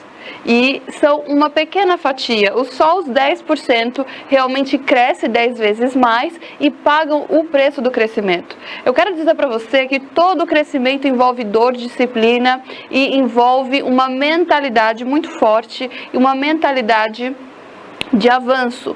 Então, para crescer 10 vezes mais ainda em 2023, você precisa mudar o teu mindset e você precisa pagar o preço. E se você colocar em prática o que você tem ouvido aqui, nesse quadro, nesse programa, e colocar em prática, com certeza a tua vida vai mudar. Porque não são as grandes coisas que mudam, mas são pequenos ajustes intensos, profundos, que realmente fazem toda a diferença em nossas vidas. Então, eu quero aí convidar você a se desafiar a crescer 10 vezes mais, sair da manada, sair da boiada e fazer parte dos 10%, que é muito pouco. E cabe muita gente nos 10%. Então, fica ligado com a gente, anota aí, porque eu tenho certeza que isso vai virar a chave para você. Existem 4 estágios, tá bom? Para que a gente cresça 10 vezes mais. E eu quero dizer para você que quando a gente cresce, por que crescer 10 vezes mais? Crescer 10 vezes mais se relaciona a viver uma vida ilimitada. Viver uma vida sem grandes limitações como a massa vive. E por isso deve-se ter uma transformação de mindset e pagar o preço para viver uma vida ilimitada. Essa vida ilimitada, ela é construída ao longo de uma jornada, porque nada acontece do dia para a noite. Eu quero que você entenda o princípio do tempo, tá? A gente planta, a gente cuida, a gente rega e depois a gente colhe. Não existe crescimento fácil. Existe crescimento com sustentabilidade, com trabalho duro, com trabalho, com disciplina e pagando-se o preço, com certeza a gente tem aí uma boa colheita, bons resultados, ok? Então, a primeira chave e o primeiro nível aí para que você cresça 10 vezes mais, tanto no seu quesito pessoal, mas eu quero falar aí profissional, é você ir para a execução. Tá? E você sair da inércia. A maior parte das pessoas, elas vivem na inércia. Elas não agem e não agem corretamente. Além de não agirem, tá? As pessoas vivem na inércia. E existe aí um famoso coach que diz: tem poder quem age. Se você quer ter poder na sua vida, você precisa ser uma pessoa que realiza, que age. E mais poder ainda quem age certo. E para agir certo, você precisa de conhecimento, tá? Então, o primeiro ponto, seja uma pessoa executora. Se você aí quer crescer 10 vezes mais, você precisa terminar tudo que você começa. Todos os dias. Você precisa ser um fazedor e uma fazedora, ok? Você consegue ficar longe do seu trabalho, da sua empresa, por quantos dias? Você aí tem medo da concorrência? Só tem medo da concorrência quem não sabe o que oferece. Só tem medo da concorrência quem oferece a mesma coisa, oferece mais do mesmo. Então, eu preciso que você aí saia da inércia, que você haja e haja de forma diferente da massa. Isso vai fazer com que você se destaque. E eu quero enfatizar ainda mais no quesito de vendas. Você aí precisa fazer com que a tua empresa, a tua organização venda mais. Eu não sei em que ramo você atua, mas estamos vendendo o tempo todo. E tudo na vida são vendas. Se é um produto, um serviço, um ensino, uma ideia, eu não sei. Mas você aí precisa vender mais se você quer também crescer 10 vezes mais. As vendas, elas entram aí no quesito do crescimento, tá? E eu quero dizer para você que o mais conhecido vence o melhor. Às vezes o melhor é tão bom, mas ele não está tão conhecido assim. E eu quero dizer para você que a eficácia e eficiência é primordial para sucesso sustentável. Mas o mais conhecido sempre vai vencer. Então, só o de você estar presentes em lugares estratégicos fará com que você aí tenha o crescimento que tanto você deseja. Então, esteja presente, tá? Em todos os lugares para dominar o mercado. Você precisa ser visto, você precisa ser notado e bem notado, ok? Então, primeira coisa aí, saia da inércia. Seja uma pessoa fazedora, executora. Tudo que você começar, termine, ok? Você vai sair aí da grande massa que infelizmente são procrastinadores e não terminam o que começam. Segundo nível, tá? É o nível de retiro. Muitas pessoas estão aí vivendo de glórias ou desgraças, ou glórias ou derrotas passadas. E isso se chama depressão, é olhar para trás e não avançar. Tem muita gente que se retira escondendo seus problemas atuais, ok? Lembrando das glórias que já tiveram, ou das derrotas que tiveram, esquecendo do presente sem olhar para o futuro. Então tem muita gente assim. O Brasil é o segundo país com maior índice de ansiedade, depressão, procrastinação, síndrome de burnout e por aí vai. Então a gente tem uma grande população que vive em retiro, olhando para as glórias passadas ou olhando para os desastres também passados, sem focar em resolver os problemas do presente. Então você aí precisa ser uma pessoa que aprendeu com o passado, que seja as suas glórias ou as suas derrotas, mas que foca em resolver qualquer problema no presente e olha para o futuro com muita esperança, com muito otimismo e vai embora, ok? Então saia do retiro, ok? De ficar aí só ocultando os seus problemas. Encare os seus problemas. As pessoas têm medo de encarar os problemas. Elas não resolvem os problemas. Elas escondem. Elas deixam ali os problemas como se eles não existissem. Enquanto você aí não tirar as barreiras, enquanto você não tirar as pedras do seu caminho que se chamam problemas, você não vai conseguir avançar e nem crescer. Então, seja uma pessoa que tem peito para encarar os problemas. Lembre-se que os problemas são uma escola, uma lapidação para que você aí de diamante se torne um carvão. Na verdade, de carvão se torne um diamante. Então, não tenha medo de enfrentar aí os seus problemas e, acima de tudo, resolva. Porque enquanto você não resolve os seus problemas, você não passa de nível, ok? Terceiro nível é a questão de ação normal. Se você age como todo mundo age, com certeza você não terá resultados diferentes. 90% da população, ok, vivem de forma mediana porque tem comportamentos iguais. Eu quero aí fazer com que você reflita, por exemplo, alunos que se formam em uma faculdade, tá? Esse é um exemplo, mas é para todos os segmentos. A gente pega aí uma turma que se forma 30, 40, 60 turmas, 60 pessoas de uma turma ou de várias turmas, e elas se formam. Geralmente, esse pessoal que está se formando é o pessoal mediano, tá? Porque eles estão com o mesmo conhecimento. E aí vai para o mercado 60 profissionais com o mesmo conhecimento. E o destaque não acontece. Não acontece porque todos estudaram do mesmo jeito. E eu quero dizer para você que as pesquisas já nos asseguram que o sucesso se garante por 20% técnica, que é o seu conhecimento técnico científico, e 80% gestão das emoções. Então, para você se destacar, você que está se formando, ou você que é um profissional, um empresário, você precisa ter o técnico, mas você precisa aí gerenciar muito bem as suas emoções para que você consiga lidar com toda a diversidade que a vida nos apresenta, os desafios nos apresentam. Então, saia da massa. Se você é um estudante, se você é um profissional, todos os profissionais da sua área sabem exatamente o que você sabe. Quais são os conhecimentos adicionais? Quais são os diferenciais que você aí como pessoa, como profissional, como empresa, como organização, como instituição irá oferecer para o mercado?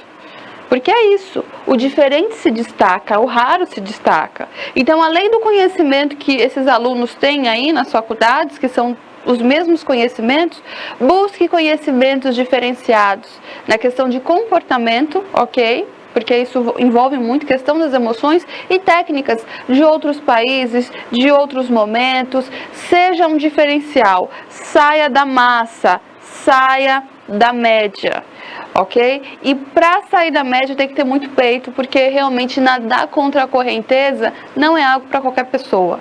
Tem que ter muito peito, tem que saber o que quer e tem que seguir o seu feeling, tá? Então, se você aí quer crescer 10 vezes mais, saia do nível normal, seja uma normal, faça o que ninguém faz, ok? Seja em todo e qualquer segmento. Seja diferente, seja marcante, seja singular, não seja mais do mesmo, tá? O quarto nível, finalizando aqui, para você crescer 10 vezes mais, é você ter uma ação massiva. E o que é essa ação massiva? A ação massiva é você planejar e executar de forma escalável, de uma forma em grande quantidade, né? De forma grandiosa. Então, se você tem aí, não sei quantos profissionais, 20 profissionais aí na sua empresa, 50, 60, em áreas de venda, o exemplo que eu vou te dar, quantos fazem ligação? Quantas ligações se fazem num dia, cada um? Quanto eles podem duplicar? É mais pessoas fazendo o mesmo. Seja de qualquer área, qualquer profissão. O que duplica é muitas pessoas fazendo mais do mesmo. Então, se você aí quer crescer 10 vezes mais, pode ser você sozinho, como crescimento pessoal, ou como um crescimento organizacional, é você tanto planejar e fazer um planejamento bacana, correto, tá? E em outro momento eu vou especificar como você faz um planejamento eficaz. Mas assim, você planejar e você executar e você fazer tudo em grande escala. Você fazer mais do mesmo de forma duplicada, de forma massiva, de forma agressiva todos os dias. Quando você tem uma ação massiva fazendo o que é correto, você consegue crescer com bases, com raízes e de forma exponencial. Então, primeira coisa, se nada está dando certo na sua vida, eu vou dizer para você, ou você está fazendo errado, ou você está fazendo pouco. Porque o que promove crescimento é mais do mesmo, de forma duplicável, de forma massiva. Então, veja como andam as suas estratégias e faça tudo no nível da ação massiva. E você verá o crescimento exponencial de forma muito rápida acontecendo na sua organização, tá bom? Então, só um detalhe em relação à ação massiva, eu quero dizer para vocês que o que é simples duplica, se dificulta, não duplica, ok? Então, entenda que quanto mais simples, mais duplicável será. Então não venha com métodos aí muito complicados que muitas pessoas não conseguem repetir, porque isso não vai multiplicar e não vai escalar. Foque sempre em métodos simples, eficazes e duplicáveis. E mais pessoas fazendo isso, em maior quantidade, em maior velocidade, o teu crescimento será explosivo, ele será exponencial e ele será sustentável, tá? Para finalizar, eu quero dizer para você que você ande com pessoas que estejam na mesma frequência que você. Para você crescer 10 vezes mais, você aí precisa andar com pessoas que tenham esse mesmo mindset. Se você anda com pessoas que não têm essa mesma visão e essa intenção de vida, com certeza a lei da gravidade irá atrapalhar você. Então, lembre-se que existe o contágio, a lei do contágio realmente é muito real. Tá? Você é a base das pessoas com qual você se relaciona. Então, se relacione com pessoas que estejam na mesma frequência de crescimento exponencial que você. Seja na sua vida pessoal, espiritual, profissional e em todas as áreas da sua vida, ok? Se lembre, seja como uma criança quando está aprendendo a andar. A criança, quando aprende a andar, ela cai e levanta, ela cai e levanta, ela cai e levanta. Ela não desiste até ela aprender a andar. No crescimento exponencial, vão acontecer quedas. Não vai dar tudo certo de primeira. Os problemas virão e você aí precisará ter muita gestão de emoção para conseguir passar por essas barreiras, se levantar, não perder aí a fé, não desistir, ok? O sucesso, na verdade, ele se ancora na perseverança.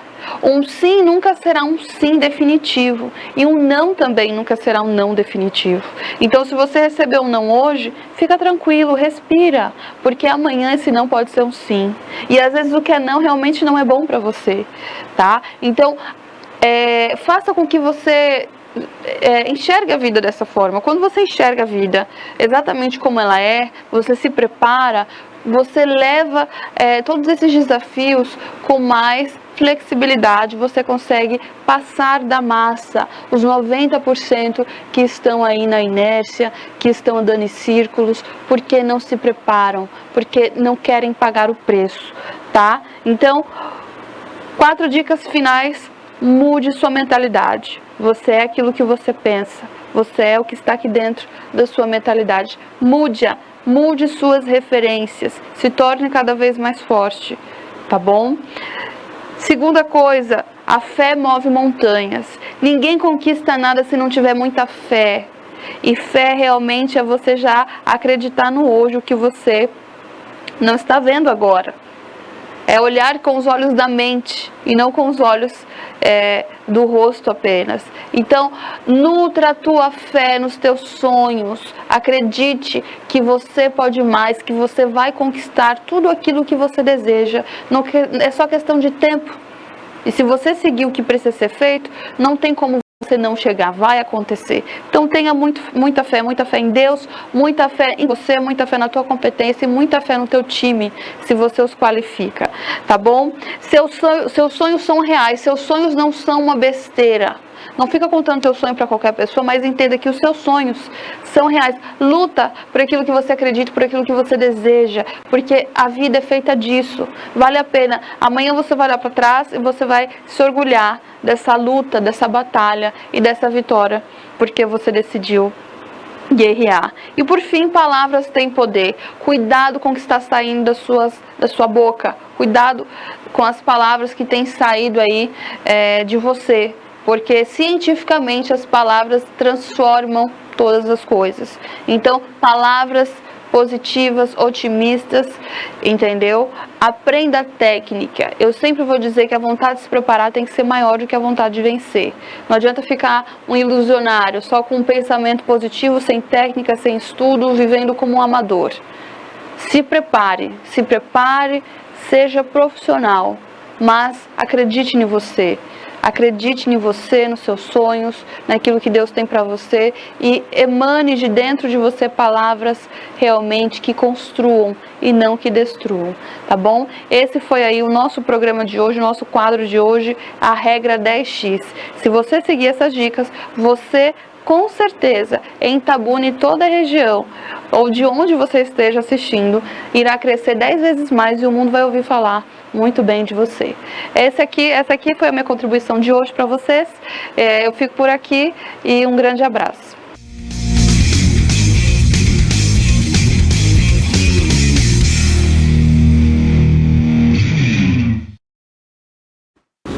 Ok, Dalila, um grande abraço para você, até a próxima semana.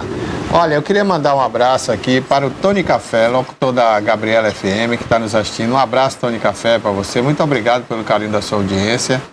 Também para o Fábio Ferreira, da Interativa FM, um grande abraço. Um abraço aí para o meu amigo Neto Terra Branca, que está com o seu programa aí na Boca do Tubarão, também na Interativa FM, todo sábado, né? Grande abraço para vocês aí. E um abraço ao João Matheus Feitosa, que comentava a política aqui, né, João?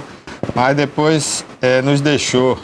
Olha, por falar em João Matheus, tem uma informação aqui em primeira mão que ele dá aí, olha. Segundo as informações dele, já teve reunião na Praia do Forte, em um hotel lá, com a seguinte pauta: Bruno Reis, atual prefeito de Salvador, ir para a base do atual governador Jerônimo, do PT, e Lula também, né, o presidente da República. Então, o Assemineto vai sair candidato a prefeito de Salvador e Bruno Neto vem já, antes da eleição, para a base do governador Jerônimo. Olha que situação, né? Se isso acontecer, imagine o que vai acontecer na política baiana, né, Beto? Muita mudança, né? Bruno Reis na base do PT. Acabou a pilha aqui do microfone, fala aí, Bala. E temos notícias aqui também, Barbosa, né? Sobre um cirurgião plástico que mutila mulheres aqui de Itabuna. A clínica dele é aqui de Itabuna. Rapaz. Isso. Qual é o médico? Então, doutor Rossini Teobaldi, né? Foi divulgado na mídia essa semana essa notícia desse Mutilou cirurgião plástico mulheres, que foi né? descoberto, né? As vítimas, né? Elas apresentam mutilações, cicatrizes enormes, né? E há casos de que ficou inflamado e chegou a apodrecer. Denúncias informando que as pacientes, não recebiam anestesia. Então, era um açougue mesmo, né? Nossa. Então, assim, essas denúncias só surgiram depois que uma funcionária saiu da empresa e aí que ela era instrumentalista. Ali é um seio de uma mulher isso aí, ó. Olha o problema você vê que ficou ali embaixo. A cirurgia plástica para melhorar a aparência visual, na verdade, acabou, né, destruindo. Então, assim... Hoje em dia, rapaz, tá uma verdadeira carnificina desse negócio, né? Tem muita gente aí, tem até dentista fazendo harmonização facial, que é um procedimento que deveria ser por cirurgião plástico. Tem cirurgião plástico mal formado, tem cirurgião plástico recém-formado, que não tem experiência ainda. Aí já pega uma mama de uma mulher para mexer, sem às vezes ter o devido cuidado. Né? Tem pessoas fazendo lipoaspiração de qualquer jeito. E no Rio de Janeiro, recentemente, tivemos várias mortes, não foi uma nem duas, não. Várias mulheres, mães de família, que foram fazer lipoaspiração e não voltaram mais para casa. Gente, isso é um absurdo. Você que é menina, jovem, adolescente, está aí já pensando em... Porque você viu aí artista, né? Mudar o nariz, fazer harmonização facial, fazer lipoaspiração, porque às vezes você nem mas se acha gordinha. Cuidado. Cuidado com quem você dá seu corpo para mexer. Não é qualquer pessoa que pode mexer no corpo. O corpo humano foi tão bem feito, tão bem criado, né?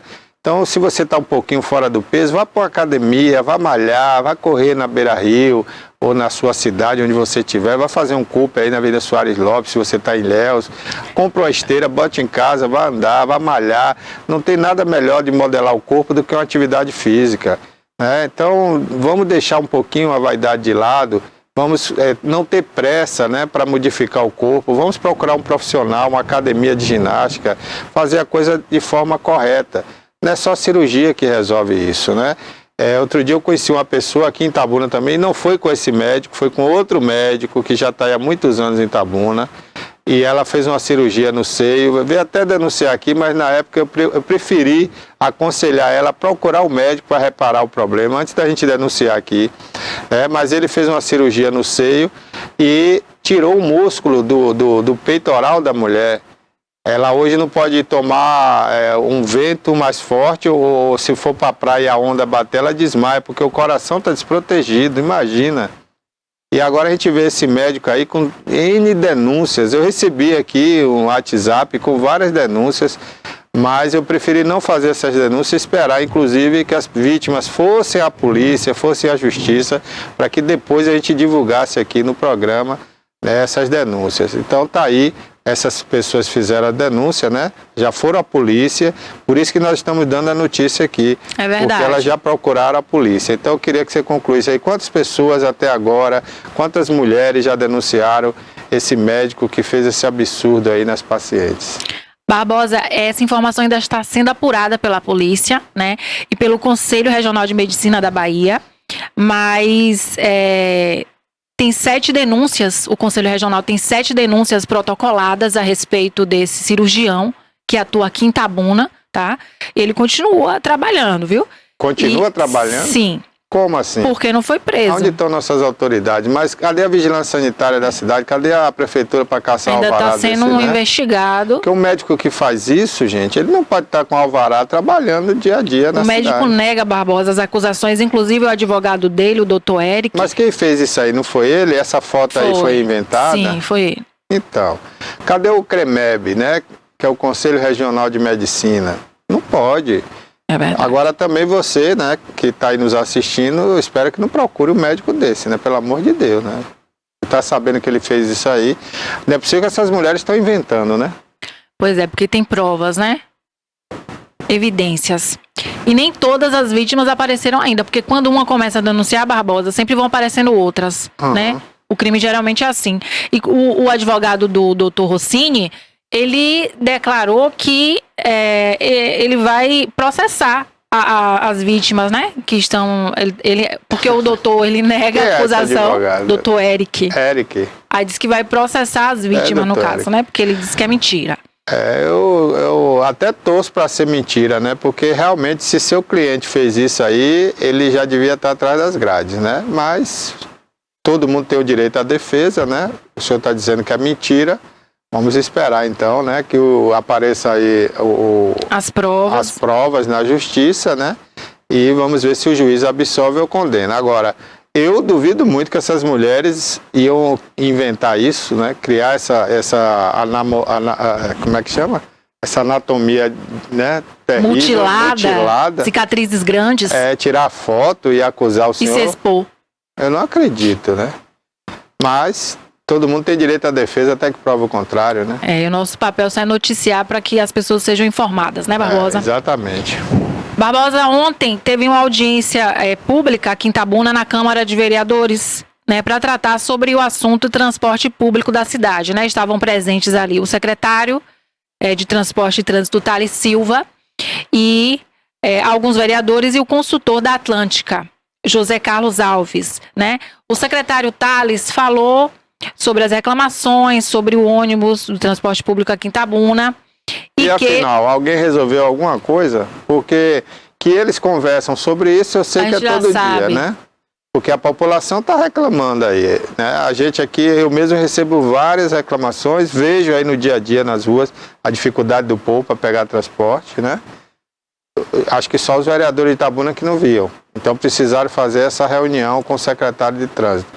Agora eu quero saber se foi uma reunião para resolver alguma coisa ou para discutir sexo de anjo e fazer gracinha para o povo, né?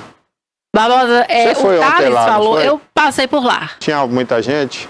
Tinha muita gente. Até o momento em que eu estava, que era 2 horas da tarde, tinham 16 vereadores lá e o secretário... Não, digo público, tinha muita gente? Sim, em torno de 30 pessoas por aí. Quer dizer que dos 21 vereadores só tinham 16? Sim. Que já é um absurdo, então, né? Além deles inventarem isso para fazer um folclorezinho aí pro povo, ainda não vão todos os vereadores, né?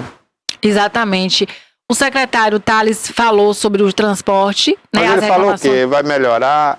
Porque eu quero saber isso, entendeu, Bárbara? O povo tá querendo saber, vem cá, essa reunião... Ele disse que vai melhorar, né, Barbosa? Ele disse que vai melhorar e a gente tem que ficar na expectativa. E é uma pergunta que a gente quer fazer a ele. Quando? É verdade. Mas o que acontece? A informação... Você conversa pra boi dormir, né? Vai melhorar. Que ele tá fiscalizando, ele falou. Tem uma coisa que ele melhorou. Parabéns, Thales. Ele lavou o ponto de ônibus ali da Praça Camacan. Mandou lavar.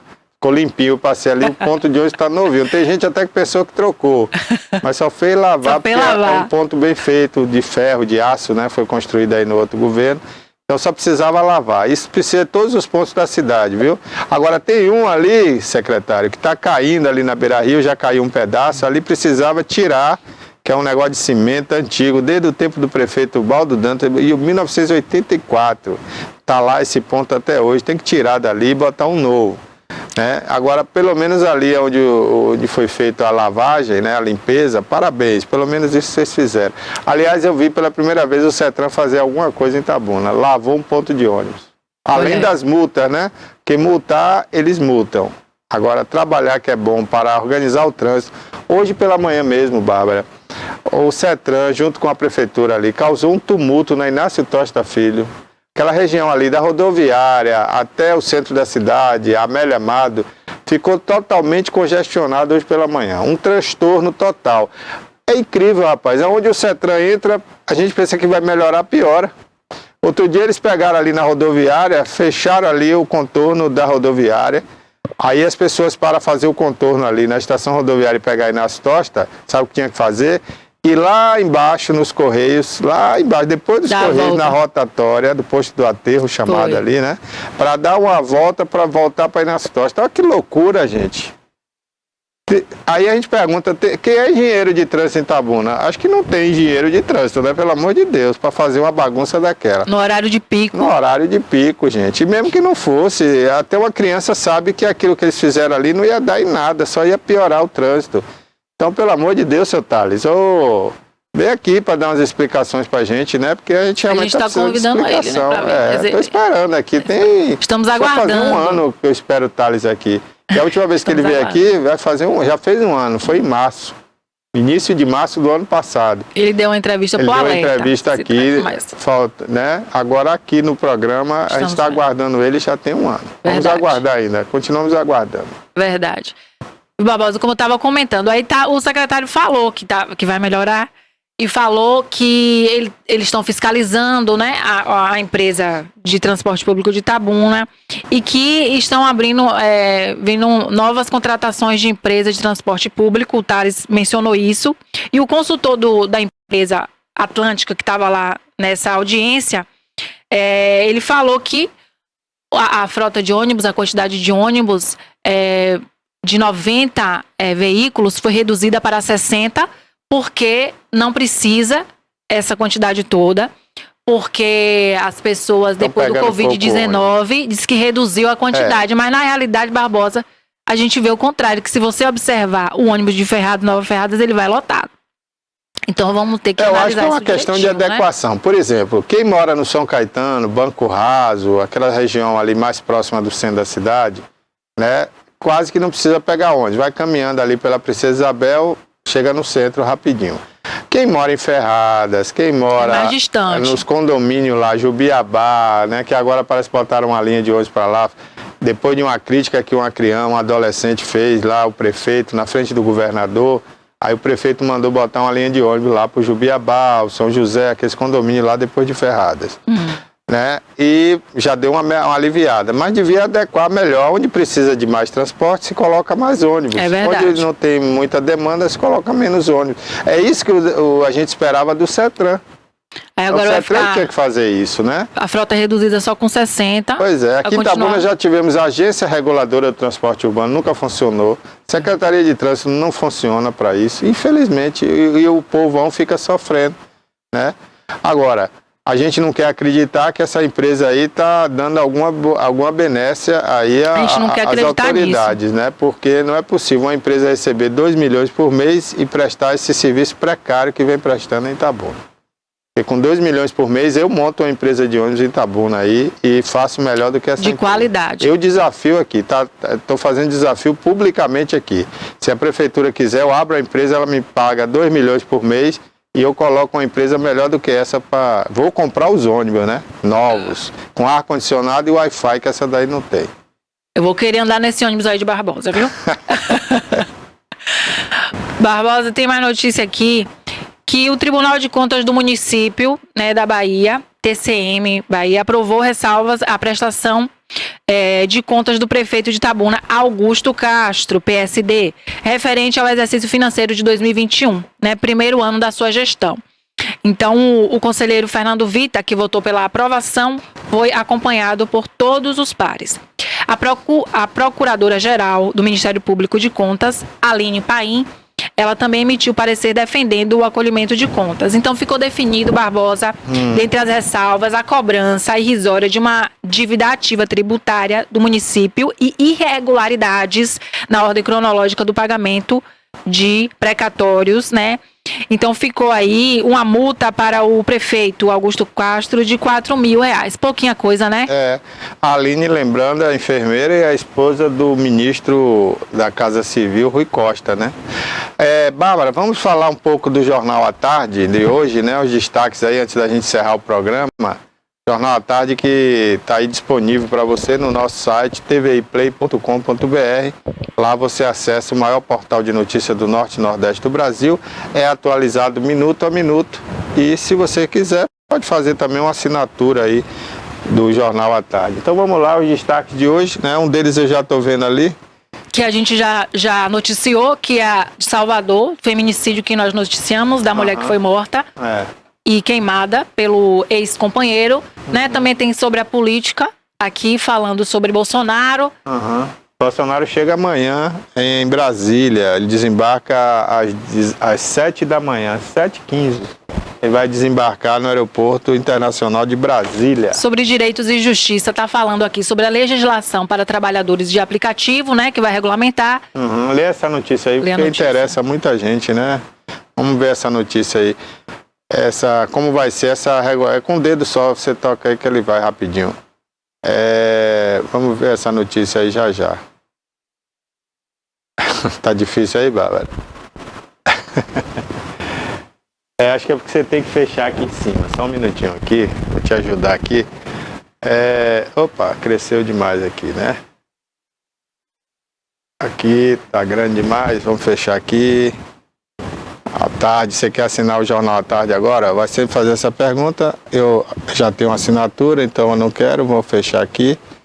E vamos reiniciar aqui, né? Pra gente ter uma melhor apresentação aqui, tá certo?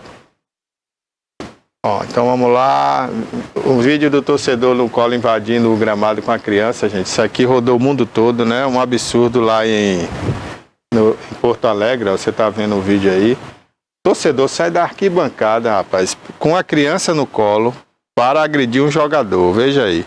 Aí ele é tirado, né, a força por um segurança e, por sorte, o jogador não deu um soco, né, porque se desse um soco nele ia pegar na criança, né.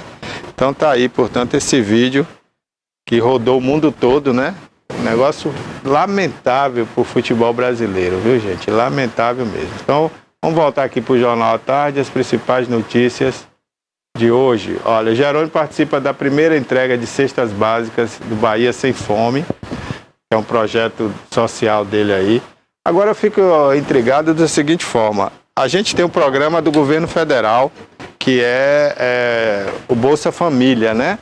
Que está dando aí R$600 por pessoa e mais R$150 por cada criança que tem na casa. Então uma família que tem 4 crianças vai receber R$1.200.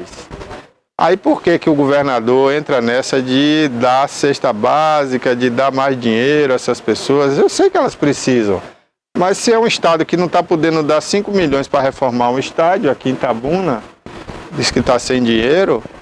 Não entendo isso, né? Deixava o governo federal cuidar dessa questão social, porque é dinheiro de todos nós também. A Bolsa Família não é do bolso do governo federal. O governo federal, quando a gente fala, não é que é o presidente que está dando, somos nós, todos nós que pagamos impostos. Então, não vejo por que o governador do estado fazer um programa à parte do governo federal. Mas vamos lá, tem mais destaques aí, né? Tem mais destaque aqui. PRF apreende mais de 34 quilos de maconha, Barbosa, em ônibus no estado oeste baiano, né? A apreensão aconteceu durante a abordagem na segunda-feira. Delegado da PF... fecha aí um pouquinho. Isso. Pegou você aí, não foi? Vamos lá, vamos falando aqui, né? Olha, vamos falar grandão aqui mesmo, assim, vá. Polícia Federal, aqui, ó. Peraí, só um minutinho. Se pegar muita gente ao mesmo tempo, não dá certo, não. Eu não sei por que tá dando esse bug aqui, né? Vamos lá. Delegado da Polícia Federal é encontrado desacordado em viaturas com drogas e arma. O agente foi levado para o hospital, onde permanece sem previsão de alta. Rapaz, polícia investiga a existência de novas vítimas do escândalo do Pix. Ah, sim, tem outro golpe do Pix agora, viu? Eu vou até lembrar aqui para você, telespectador que está nos assistindo, que agora tem um novo golpe. O bandido, ele liga para você, ou manda um zap dizendo que você fez possivelmente uma denúncia à polícia, que você tem que colaborar com a comunidade do tráfico de drogas e tal, e aí você tem que fazer um Pix.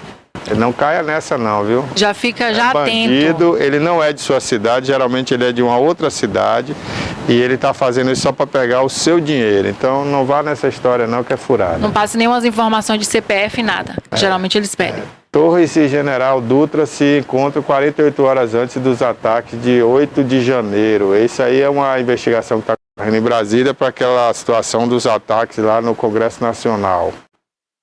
E temos mais aqui, né? Mulher morta e torturada pelo marido em Salvador. A gente já deu essa, né? A gente já deu. Bolsonaro recebeu outro conjunto de joias e relógios da Arábia Saudita, né? O ex-presidente teria levado o relógio Rolex de diamantes com ele após o fim do mandato. Isso aí tá percorrendo pela mídia, Barbosa, muito, falando que o Bolsonaro, né, ele teria joias aí que estão sendo investigadas, viu? Ele já devolveu o relógio, né, e uma caneta e também uma espécie de um terço pequenininho que o árabe usa para ficar passando o tempo. São objetos Ele fica passando o tempo. Tem que devolver depois que cumpre.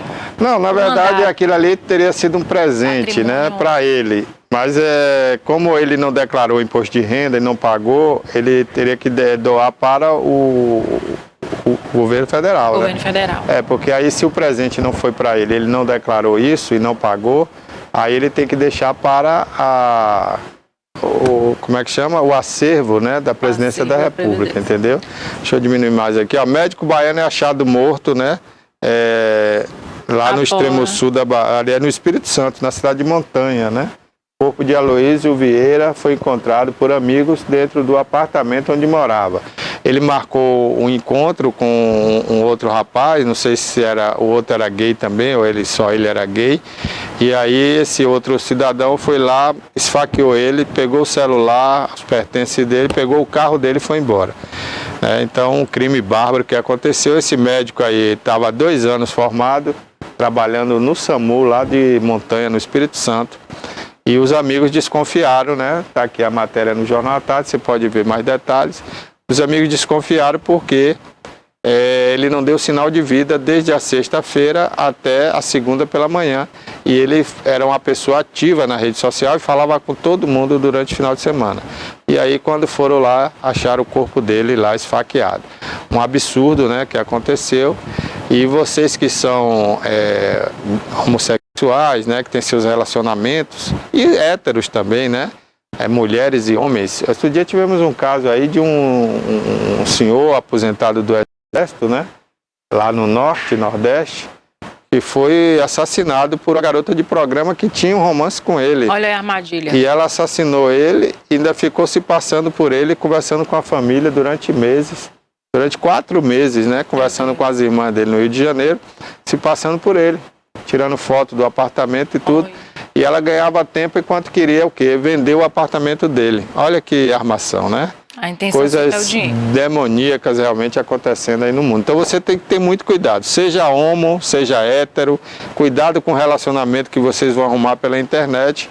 Porque hoje em dia não está fácil. A situação está muito complicada e violenta, né? É verdade. Estamos chegando quase no final do programa. As notícias também pelo site www.tviplay.com.br, né? Que a gente também divulga o Jornal à Tarde lá. É isso. E lá você pode fazer a assinatura do jornal e ver notícias atualizadas aqui, ó. Todas essas notícias são atualizadas minuto a minuto. Bárbara, um abraço para você. Um abraço, até amanhã, Barbosa. se Deus quiser, né? Amanhã Até a gente está de volta aqui com o programa TVI News aí na TV para você. Um forte abraço a todos. Fique agora com Denilton Santos no programa Alerta Cidade. Você também participa, né? Participo. Então, até lá.